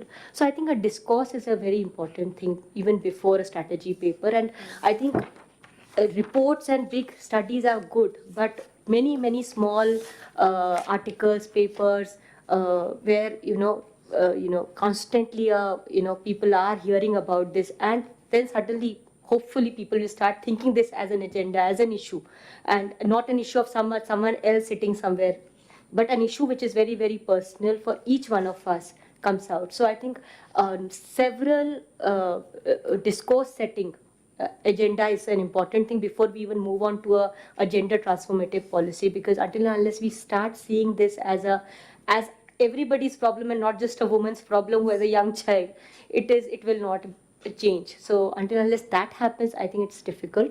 In terms of a more gender transformative policy, I mean, the fact is that how do you kind of bridge? So even if, and maybe Pradeep ji here would be able to give more nuances, or the economists in the audience may be able to give, but the formal informal is so divided, and what you can, we are seeing what is happening with the labor codes, the kind of policies that which are coming in, where the informal sector is completely invisible. How do you really bring in something which is specifically for the informal sector? Because most majority of the women who really have a need for something like this is there. Regionally, it's demarcated. So I think this kind of a report, which is specifically focusing on 4 states rather than having a very central kind of point of view, need is to reach out to the state, to the local bodies, and so I think that would really help to see them a certain agenda for them to be able to do better in the issue of childcare. I think that would really help rather than making it a central issue. I don't think it would work like that. Thank you, Monica. Vandana, coming to you from what Monica has just shared, that we have to go to the states and we have to go to at the local level. The transformation, the whole gender transformation cannot happen at a policy level. It has to happen at the community level. And our childcare centers are a microcosm of that community. In this study, as you've seen, and the whole issue about labor that Monica raises, childcare has always been a little difficult for people to understand because of the overlapping issues of gender, labor, and early childhood period. How would you position that in terms of going forward, using such evidence for a more comprehensive care strategy, a care policy in the country to look at the overlapping issues? See, Sumitra, I think that the complicated thing is that childcare is very important to women, and women's issues are so very marginalized in society. I think that's the whole thing. It's a matter of politics, not really so much of other things. And within this, there are certain strategic things that, at least as a childcare advocate, that I think are important, and they link to something that Rita mentioned before. Because Rita, I don't know, like. Mobile Creches, we've been part of the advocacy scene for so long. We have some very clear direction that the intersectorality is also strategic. There are in a world where evidence is important, there are certain things that are easier to gather evidence on. Women's labor issues and wages and livelihoods are one of them because they're quantifiable. That's what is counting today in policy making and in shifting discourses. The other quantifiable thing is nutrition and malnutrition. It's quantifiable. You can count it. Early stimulation and developmental, quantification, more problematic in terms of evidence generation. You know that well. And yet we are still riding on that. So I think that is very useful to think of it, though the players intersectoral, they may seem sectoral to you, but they're not, because they understand the comprehensiveness of early childhood care. Most. I'm not saying the entire universe of people who are running childcare services, not so. But at least the people mentioned here, PHR and Ekjut, because we've all worked together, we have common roots. So the understanding is comprehensive, but the riding on strategically also in different issues, because the evidence has to be created firstly. It's not easy to create that evidence. You need expertise, you need a body, a lifetime's body of work. So for example, in malnutrition, in SAM outcomes, we've been producing that. And on labor, it's just about started. So I think that will have to continue. Now, the other second thing that's important is that, again, taking on from what Monica was saying, important point, that to just focus narrowly on childcare doesn't work, and that is also something that we've understood well. That's why it's become part of the Right to Food campaign agenda. And I think it must come as part of a much larger women's participation in everything, like in politics, for example. So asking for greater women's representation in politics is, for me, one strategic route to get to childcare eventually, because, and it's everything together. It's not that do that and don't do this. We have to do the nitty-gritty of collecting, hardcore evidence, doing hardcore research, running programs, showing models, and everything that it's going to take till it happens. But it's not going to happen till this whole world changes dramatically. I mean, this is so much a component of essential developmental kind of the phases. And I think that it's important also to look historically at other countries who have shown historical development in women's empowerment and women's labor participation and so on, and the role that universal childcare services have played in those countries. So we know that Canada went through this phase, we know Germany, we know Norway, we know Sweden, we know Iceland, we know Portugal, we know Estonia. These are some that come to mind immediately, but India is not one of them, and so many others. So I think that is also something to continue to push, that the correlation between childcare services and overarching everything. So we have to push from the women's right completely, because there are contradictions. I believe you'll come to that if there's time, between women's rights and children's rights, whether childcare is really the ideal situation in a perfect and ideal world. I think the gender transformation in looking after children will go beyond childcare at some point. Childcare is highly required today in our context today because of that context that you have mentioned in your sample, which is this degree of poverty, the precariousness of childcare arrangements, the sibling care, and so on and so forth. In a highly developed society, no childcare for children under 3. So what does that look like and how does that come about, right? So it's very challenging, but I think that it's something to do with overall women and child rights, which are marginalized completely. And we have to go at it in various different pieces. Malnutrition is one piece. Early childhood care and education is the current thing to write, and you know that very well. But women's workforce participation is immense, where the complexity, unfortunately, is that the overall context of informalization of labor. The overall context is of unemployment. And the overall context is of cutting back on all welfare, schemes and programs. So that is the larger political overall context. How can you take this away from the larger battle that we are facing, which is this neo-capitalism that thinks that this is all revadi or whatever they're calling it. If everything is revadi, if education in schools are revadi and hospitals are revadi, what hope is there for childcare that didn't even show up anywhere in this whole country so far? So I think that it has to be a powerful discourse and narrative that is very political in nature. And that really is something to do with massive inequity in the country, the huge divides between the haves and the have-nots in every possible way. Childcare is a huge intervention to make if you're really political about it. I think so. Pushing the politics of it and the political aspect of how childcare really cuts through practically every single agenda, whether it is to get to school, whether it is to get to work, whether it is women's health, women's nutrition, anything. It has to come as something that is the politics of the day of inequity. And it has to contribute to that discussion, I think, to catch fire, because otherwise it's a technical thing, and we are doing that. Not to say that's not needed, because everything is needed, unfortunately, and we are really struggling. So that's all that I can bring. Yeah. The packaging is, I think Vandana is also, insisting on that. The packaging is very important. Multiple packaging. मतलब अभी आप ECCD का package कर दो, कभी आप उसको women's labor force का पैकेज कर दो. Because the fact remains what Pradeep said, that it has several externalities. Even in our compendia, we are finding that different NGOs have started work in in a different direction, say trafficking or with sex workers or in health. But घूम फिर के वो फिर child care पे आ गए. तो somewhere everybody has not started like mobile creches ki we will work on creches. But घूम फिर के वो कहीं पे मोबाइल क्रैश पे आ रहे हैं. There's a reason for that, and that means there is an externality there. So it has multiple impact, multiple effects, and that needs to be so it also gives us the opportunity to package it in different ways. So that's a good point, that you can really extend it, depends on which lens you are using or what is the current lever that you can use to push it, but also even at the local level and right up to the policy level. Aya, coming to you, this study, as Rita and everybody mentioned, was really done on the wave of COVID.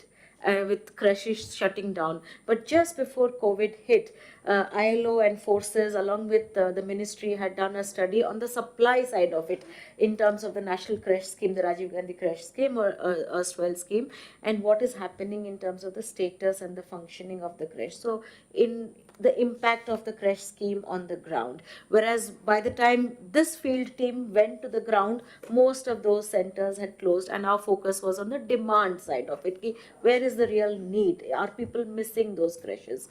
Now, you have a bigger macro picture view because you are also looking at the whole social protection lens. Tell us a little more about how such evidence can come together to push for something that everybody in this room and this online community today believes in terms of what Monica and Vandana have brought up about informalizing labor, particularly the derecognition of childcare as a workers' rights issues. How can such evidence push the demand to for a bigger discourse setting on the childcare decent work issue? Because really, without that, we can forget about quality childcare being sustained.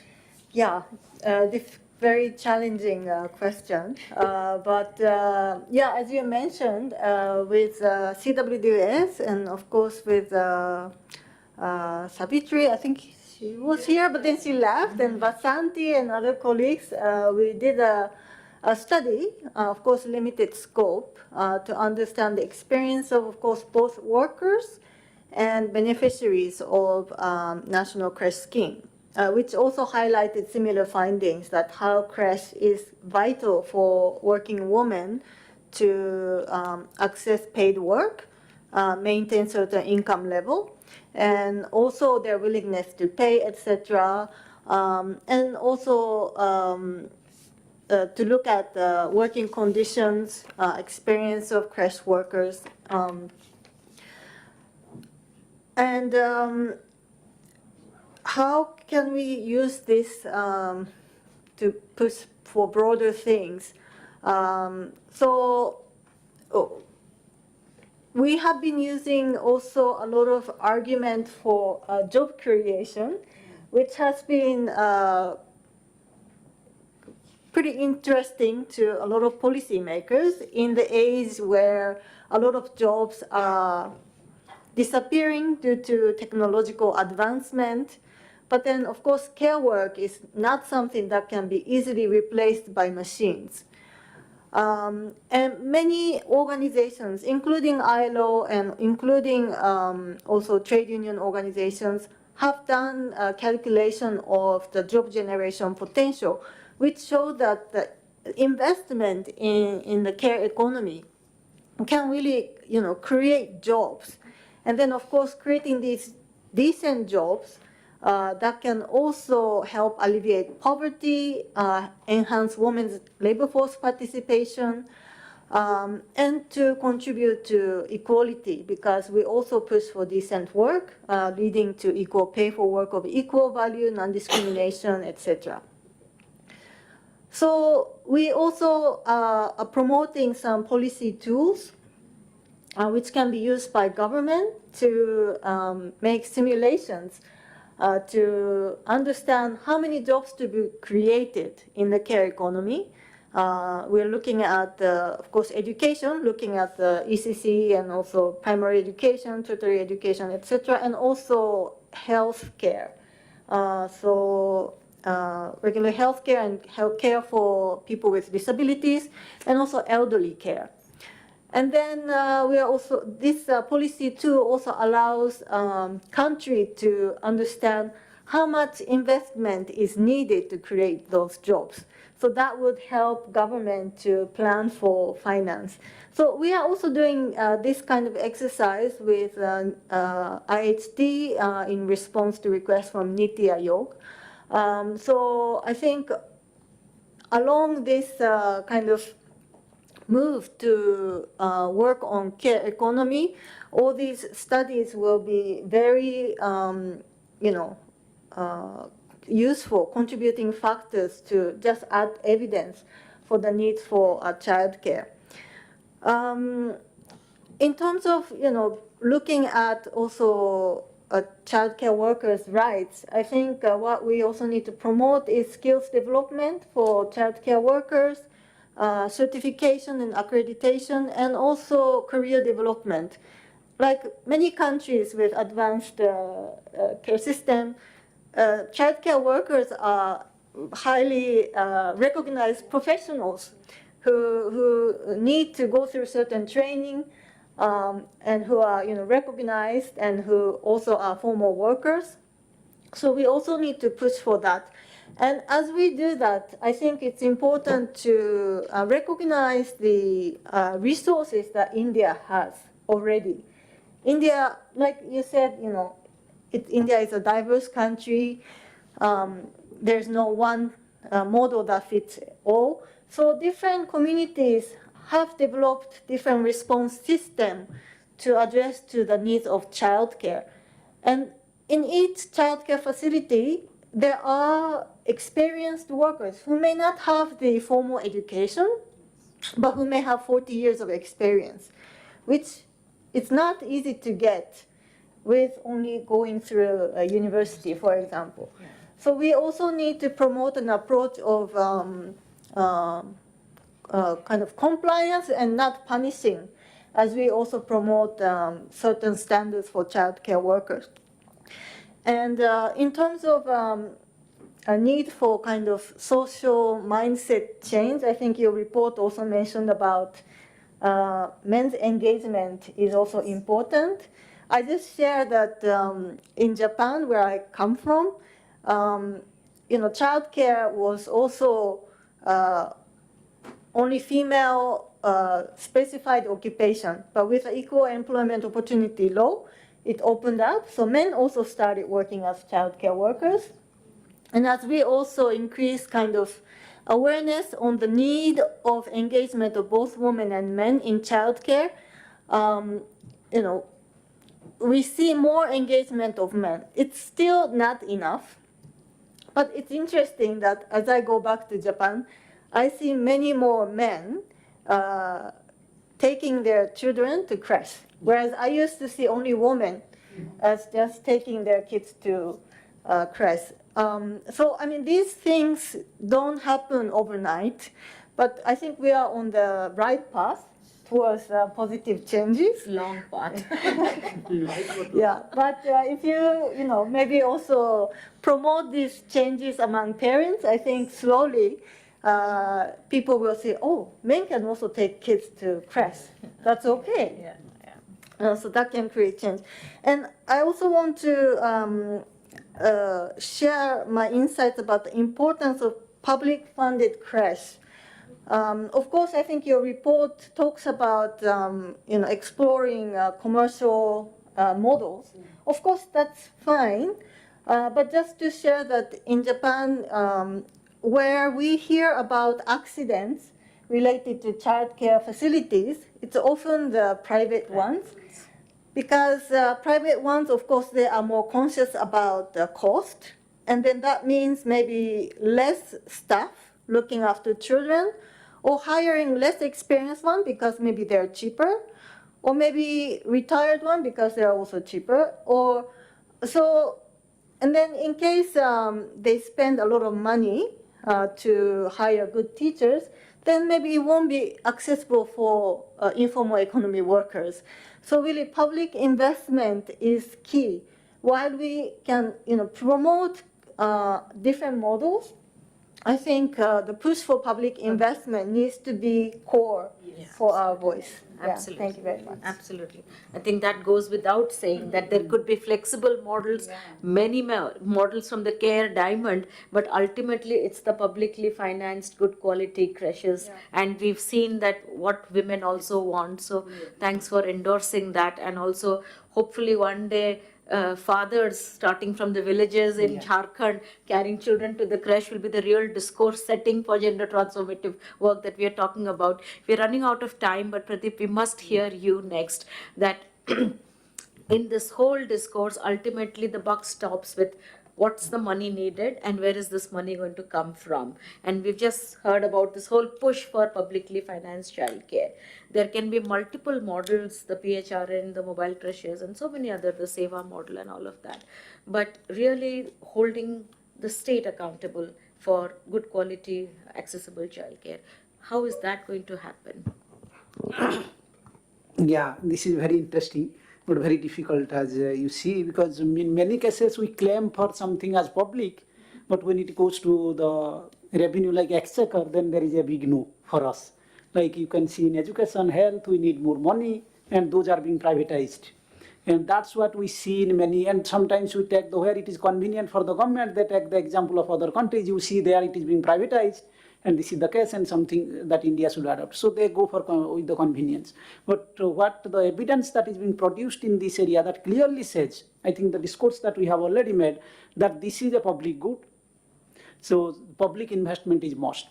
And I see this, and particularly in the recent times, what I see, that we should connect this with the national education policy, which you said that you could not connect. There we have a greater emphasis on ECC, early childhood care education. And why not government is thinking that these centers will create a platform where we can go ahead with combo kind of, will provide good ECC programs, which is an important objective of the country, I would say the nation in this context. And then that would also help the children to take care where women can work. So there we are creating larger public benefits. We are creating larger public benefits for the Indian economy and Indian society, and there we must come forward to invest more from the public side. That is one. Second one, I would say, when we are saying that we should invest on child care facilities, public investment, I have a different sense, in a sense like initially let us get into the public and consider as a public good, and a huge public investment is required because we don't have a good infrastructure on child caring. We all agree. Even if which are being there in this in the country, number is declining, that is there in this, but the facilities are not up to the mark. But what I am trying to say in this context, if we are giving like these child care facilities that will enhance women, that will help women to work in the labor force, slowly they will have a willingness to pay also. If they are in a good condition and they are like good condition in the labor market, they are earning little better with their engagement in the labor market. Slowly the informal sector is declining. Let's say now we have more close to 90% informal workers. If that share is reducing over the years, once we will go for organized sectors, then definitely the earning levels of the women will increase, and they may come forward to substantiate the public funding. It's not like the market will take over. That I am not saying. I am saying initially with huge public investment, but in the latter part, we may see that for better facilities, they may contribute on their own. So it's not like in the long run also the same model will work. Though in the long run, we might see that something is changing and there is a willingness to pay also. Because the women who are working, them are produced like they are in a good earning facility, they are getting good earning. So that might help. I am seeing that. I am not saying that might happen, but or that is going to happen. I am saying that there is a scene of that kind we can see, because I see a potential benefit, what you call externalities. Again, I would emphasize that is being created through this exercise, and that should be understood very, very clearly. My third point, which is connecting to Vandana, is the political case. So there should be a political will for this. Until and unless we have a political will, it's very difficult to implement. And that political will be created through advocacy. Advocacy is one important platform that we can go forward and say them that this is the case. With the evidence, and we have evidence, we are creating more evidence through these processes, and that would definitely saying that, okay, this is the case. Until and unless it is coming to their vote bank basket, so it's very, very difficult to say them that this is the case that we should work on. For example, one change I see very clearly, that change is education sector, where I work on. Education was nowhere in the politics, let's say in 5 years back, 10 years back. But you can now see very clearly that there is a discourse on education in politics, at least in some states of the country, and there is a competition on education and how it is integrated with the politics. So that is a good message. At least we have created a discourse at the political level on education, and that might help in bringing more money to the education sector if there is a competition. Because always there is a competition on vote bank politics. Why not in the same line we are thinking in childcare, where we'll say in a public domain, like with advocacy, with voice, with evidences, we should very clearly say that this is needed and this should be considered as a public good, and public investment must be there. And once that discourse is being created, it is likely that we'll get more money from the public. And that is the job of academicians, advocacy group, and others. In a united platform, we must come up with that. That is mine. Because why I am saying this, we are not lacking. We are not lacking in the evidence in terms of local level, national level, also at the international level. Initially, like now we discussed about like a few more, I think last year IMF said, if India is trying to achieve the 5 trillion economy, one important channel to achieve this is increasing women participation. If and only if, quote unquote, they said, if you want to compete with the global level, with the global economy like China and other countries, then you must increase women's participation in the labor market. So if that advocacy is clearly there, even sustainable development go to 8. that clearly says that how important the decent work, giving decent work and the right to work for women. So by 2030 we are targeting for that. So there is a platform already created. So I see a good platform. The only thing that we need is to create a political discourse on that and bringing to them on the platform and urging them to invest more in this, because it is creating public what you call spillover effects or externalities, which is very, very important for the economy and society.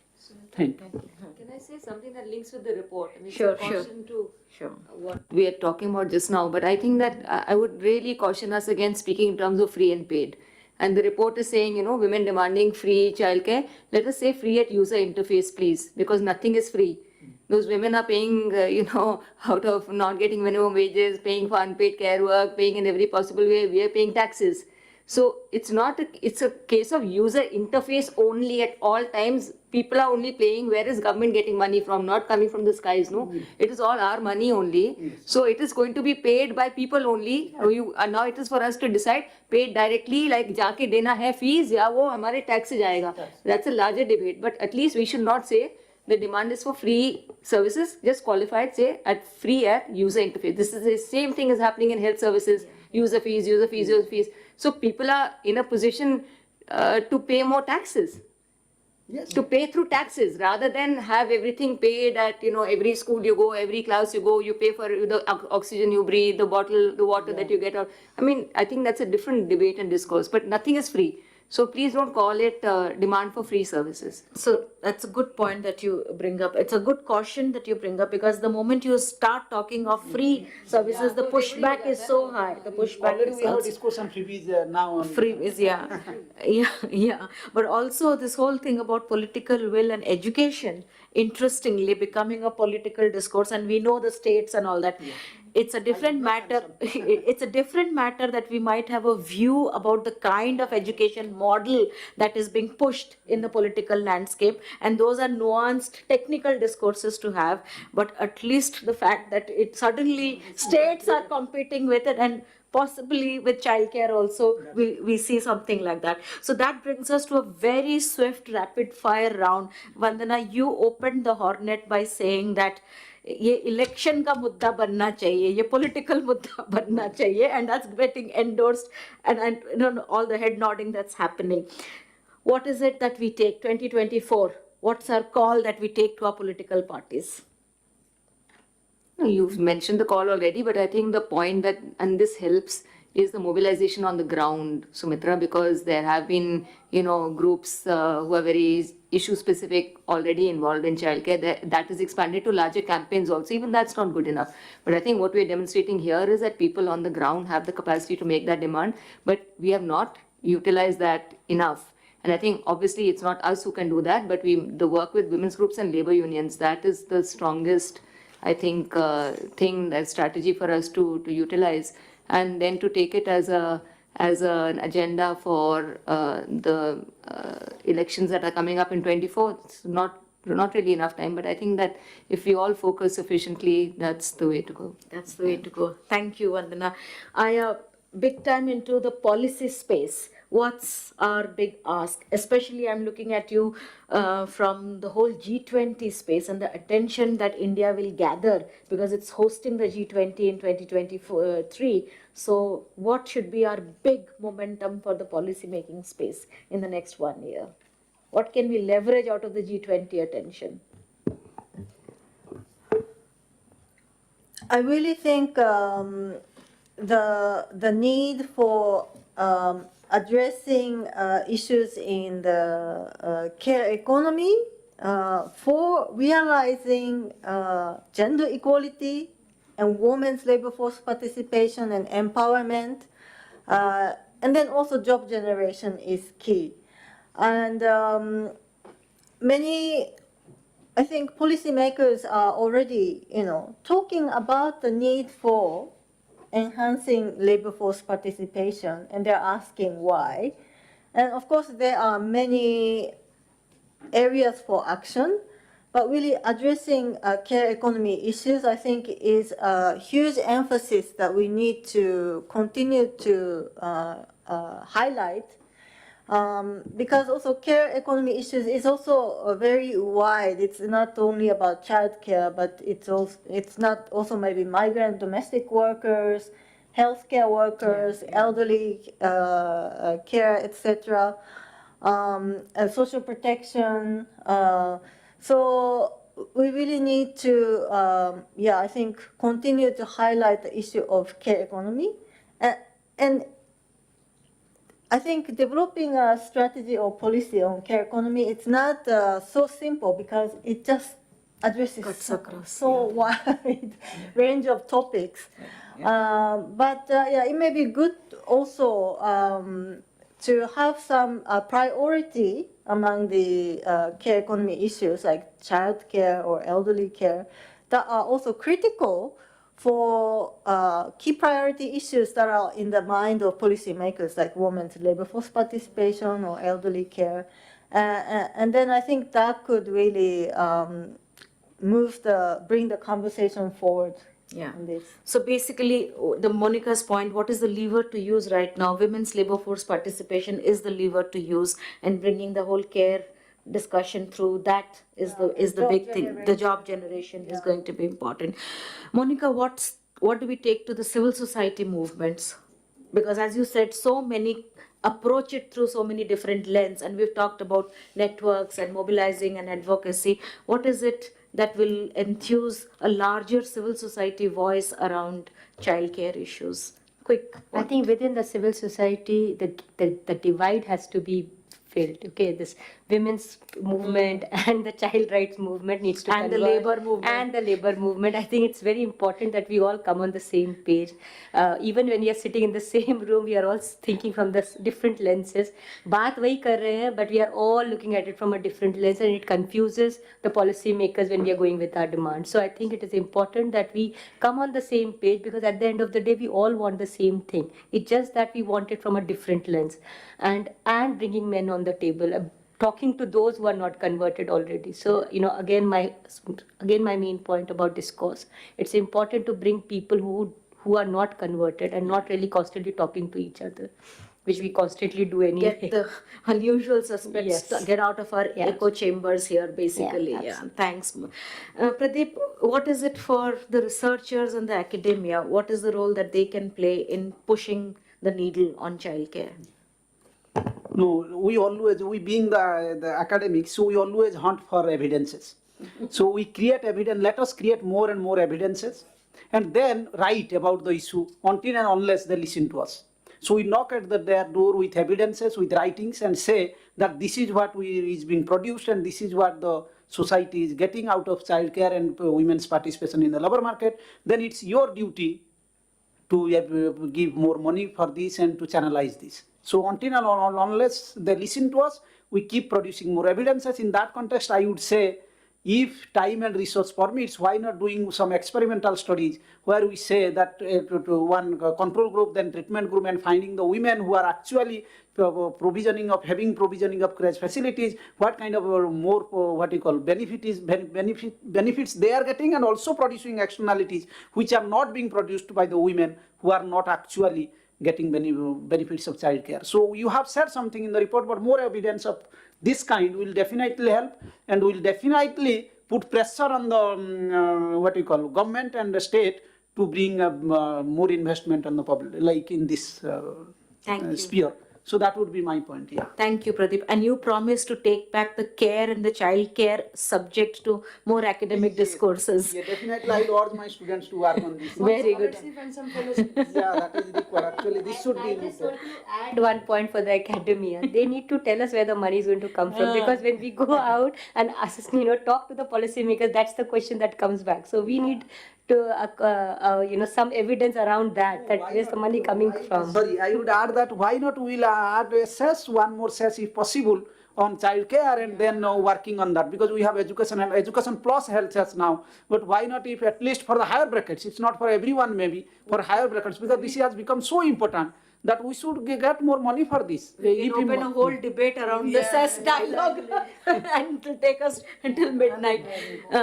we finish. Rita, last word to you, to the community, to the women, to the mothers and the fathers and the community people. What do we take back from here? Yeah, very tough. I'll just share, start with a story. वही झारखंड का story बता रहे हैं. We met this woman, widow, with 3 children. 2 Aadhaar card है और दोनों invalid है. कोई राशन नहीं मिल रहा है. Nothing she is getting. And just imagine how she must be managing her family. So coming from there, I think this story is to be told. I think you all talked about evidence, but you evidence तो एक percentage में हम दे रहे हैं. I think stories, and again, stories not like we been going as researchers, that power and positionality needs to be addressed. Can we have a lot of these women as, like Sulochana, I must tell you the way Sulochana and Padma, they did the interview. I can't tell you, मैंने JNU में भी ऐसे नहीं सीखा, with all no offense. Because उनको पूरा पता है, वो पूरा क्वेश्चन पढ़ते थे और जिस तरीके से वो पूछते थे महिलाओं को. So I really feel, there is a lot needs to be done in empowering these women to bring the stories is the first thing. And quickly, one thing I think, जो मैं multi-stakeholder की बात कर रही थी, I was talking about, in the livelihoods program, we work with women farmers. I don't think about till I did this, I didn't open a creche in my office. I have been heading this organization for last 20 years. So where is our ownership? In NGO sector, we all know, let's face it. How many NGOs have got creches in their offices? So when I talk about it, because it's not about, indifference, it's also about ignorance. So that has to happen. Third is that, even if you have thousands of creches, are women going to really access it? The next question is the gender. The burden can be lessened, but the responsibility still stays. So it's very important we really talk about the unpaid care work, because that's really is the biggest barrier. How it will be redistributed. It will be shared between everybody. And then the child will be actually be, जैसे हम बोलते थे मासी मामा या मामा मामी सब बच्चे को बड़ा करते थे. अब तो वो नहीं है, वो कॉन्सेप्ट ही नहीं है. सिंगल चाइल्ड है, एक ही है. मासी की कॉन्सेप्ट खत्म होने वाली है. आई एम नॉट सेइंग कि बच्चे ज़्यादा करो. I am not coming from there.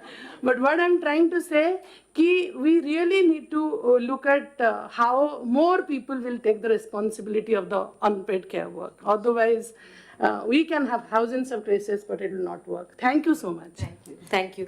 I know that the audience have been waiting very, very patiently throughout this evening. Any comments, any just thoughts, feedback from anyone here in the room? हाँ जी मनीष, आपका हाथ पहले दिखा मुझे. Thank you so much. First of all, I would like to thank you, Mobile Creche, for such a wonderful session. It's not just a platform for Mobile Creche. It's a platform for each and every organization or a person who have sensitive heart for the children. So thanks for you. Second, it's not just an first time it's happening. It's happening for the last 50 or 60 years you're working for it. It's such an important topic. So again, thanks for this. And 2 suggestions, very, very small suggestion. First, we are catering all India, right? We have taken some state from east, some state from west. Somewhere north is missing. That's I just pointed out. And the second, about when we are talking about all stakeholders, I just heard first thing, the first and the important stakeholder is children. So can we have a research, what's the effect of children mentally or physically after getting the creche facility? कि कुछ बच्चे जो सड़क पे खेल रहे हैं या घर में हैं और कुछ बच्चे जो क्रश में हैं, आफ्टर 5 ईयर उनकी मेंटल और फिजिकल हेल्थ पे क्या इम्पैक्ट आया. अगर हम ये शो कर पाए कि यस बिकॉज ऑफ दिस उनकी मेंटल या फिजिकल हेल्थ पे एक इतना बड़ा इम्पैक्ट आया है, मुझे नहीं लगता फिर हमें कोई रिसर्च देने की ज़रूरत है. तो एक छोटा सा सजेशन ये है. एक चीज़ है जो जस्ट प्रेस करना चाहूँगा. This is the one organization जिनसे मैं मिला, थैंक यू सो मच, आपने मुझे मौका दिया, जो सिर्फ काम नहीं करती है. द सोशल वर्क का द फर्स्ट कॉन्सेप्ट है नीड असेसमेंट, जो आज हुआ. And the second the research work, जो लोग मिस कर जाते हैं एनजीओ में, ये दोनों पे आप काम करते हैं. Thank you so much. Thank you. आपका जो पॉइंट है about impact on child outcomes, ये बहुत वैलिड पॉइंट है. Maybe as a continuation इसको करना ज़रूरी है. और प्रदीप ने कहा जो लॉन्गिट्यूडनल स्टडी, एक आरसीटी डिज़ाइन का स्टडी करना, वो भी सोचा जा सकता है, बट ये सब्सिक्वेंट है. नॉर्थ इंडिया का लिमिटेशन रहा है कुछ कोविड की वजह से और कुछ पैसे की वजह से. Elections. Main reason we had a debate with them. Yeah. So, but Hobby next. Yes, Amrita, you had some comment, huh? No, not a comment. I have a question for you, Vidya. Okay. That when you are saying employed and not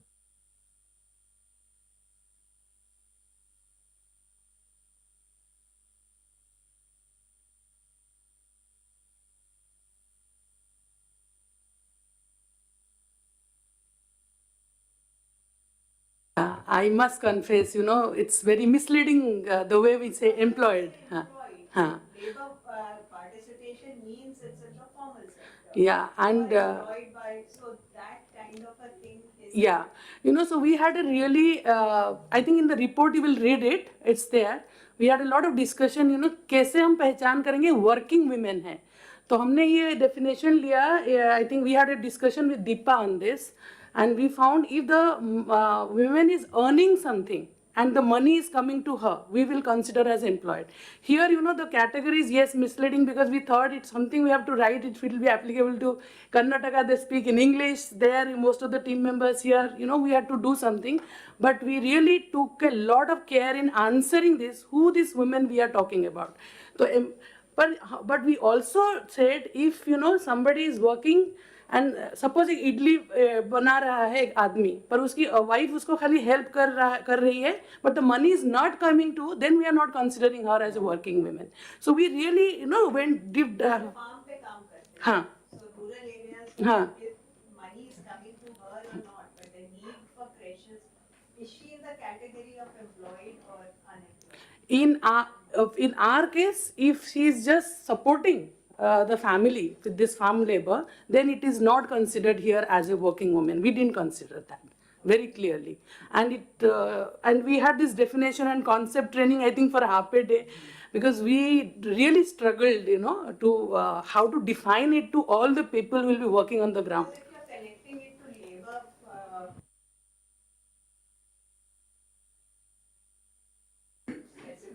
Yeah, and that's a gray area again. All the home-based, self-employed, without direct remunerative employment is also an area which is again the whole time use survey as a follow-up research is something that is recommended.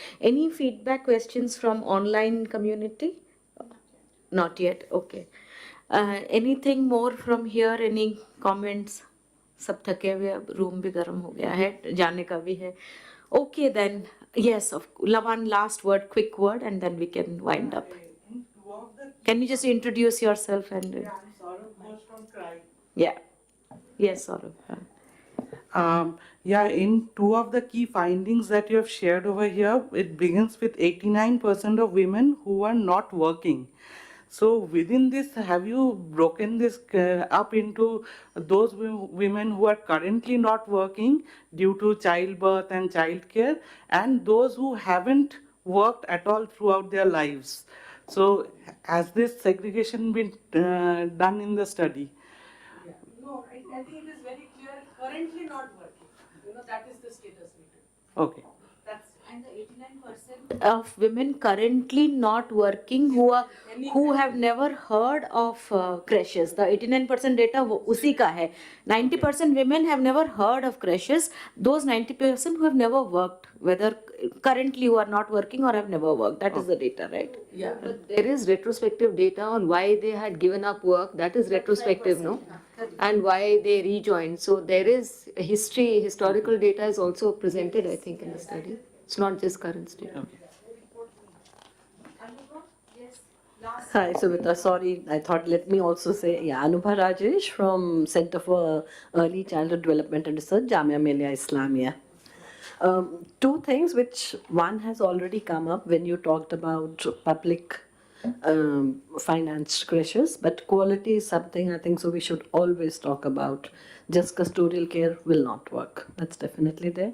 Second thing, definitely if we can have a word, a terminology from creches to maybe childcare. When we were talking about highly dependent and medium dependent, so we all know that children even in higher ages require some kind of arrangements, because when they come back from an Anganwadi or a school, it always requires. So we need that demand for childcare. Creches would be just kind of limited to a younger age. For That's my older understanding. group. Also globally the terminology is moving more towards child care than creches.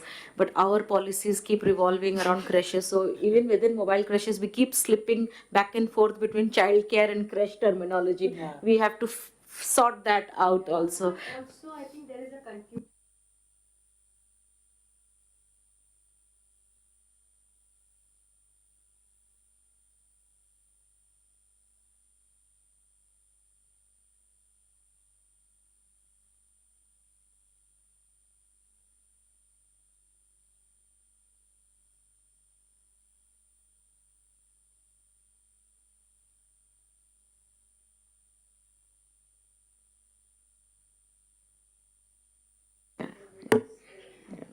Sanjay, you've heard us very patiently.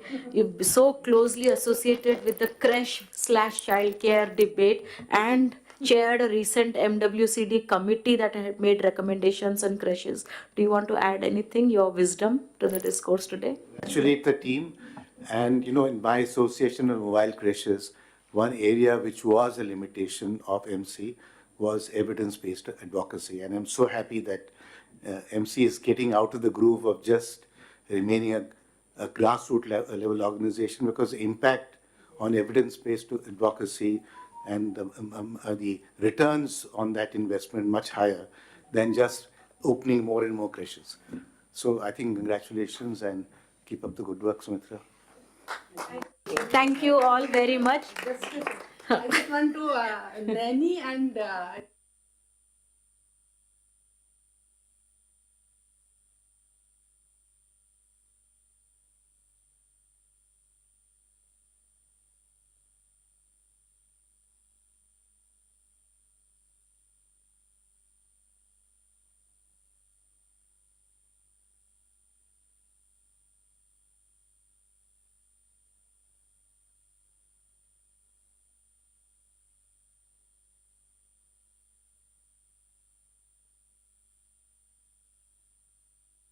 Over back to you, Sapna and Dipshika. We've taken a lot of your time. To all my panelists.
Okay.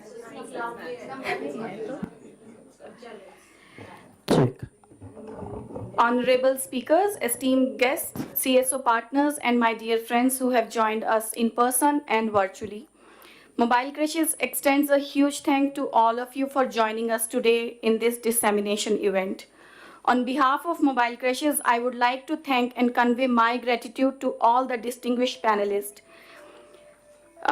Thank you so much to find out the time from your busy schedules and provided us your expert inputs and feedback. I would like to give special thanks to the consultants of study, Dr. Rita Mishra, Ms. Nirupama, and Dr. Naini Rao, for their enriching contribution to sculpt this study for public sharing by and large. I would like to extend our deep appreciation to the Research Advisory Committee of this study, Dr. Deepa Sinha, Dr. Pradeep Kumar Chaudhary, Ms. Itishri Sahu, and Dr. Monica Banerjee for their constructive suggestions on research, conceptualization, and methodology. A warm thank you to Dr. N. Indira Rani and Dr. Chandralekha Singh for their significant contribution to this study. This thank you note would be incomplete without thanking the core research team of the study from Mobile Creches for coordinating this research and providing valuable inputs in this research. We are very grateful to the 4 CSOs who partnered us in this study. Those are Leeds, Saath, Patang, and Sparsha. Thank you, Mr. Ashutosh Jaiswal from Leeds, Ms. Chinmay Desai and Ms. Anuradha Ghati from Saath, Mr. Suryanarayan Dash from Patang, Mr. Gopinath, Ms. Mamta Bharat, Mr. N. Nitin Iyer, and Mr. Ashwini from Sparsha for their contribution in data collection, translation of tools, and data consolidation. Without their support, it wouldn't be possible for us to come out with evidence from the ground. This research and dissemination event has become possible with the kind support from Mobile Creches funder Ekinda Giving, UBS, GCC, and Optimus Foundation. Thank you so much. Our huge thanks to colleagues from Mobile Creches for their continued support and dedication for execution of this event. Thank you again, everyone. We now invite all our guests for the high tea just outside the hall. And I hope our virtual audience enjoy their tea and snacks at home.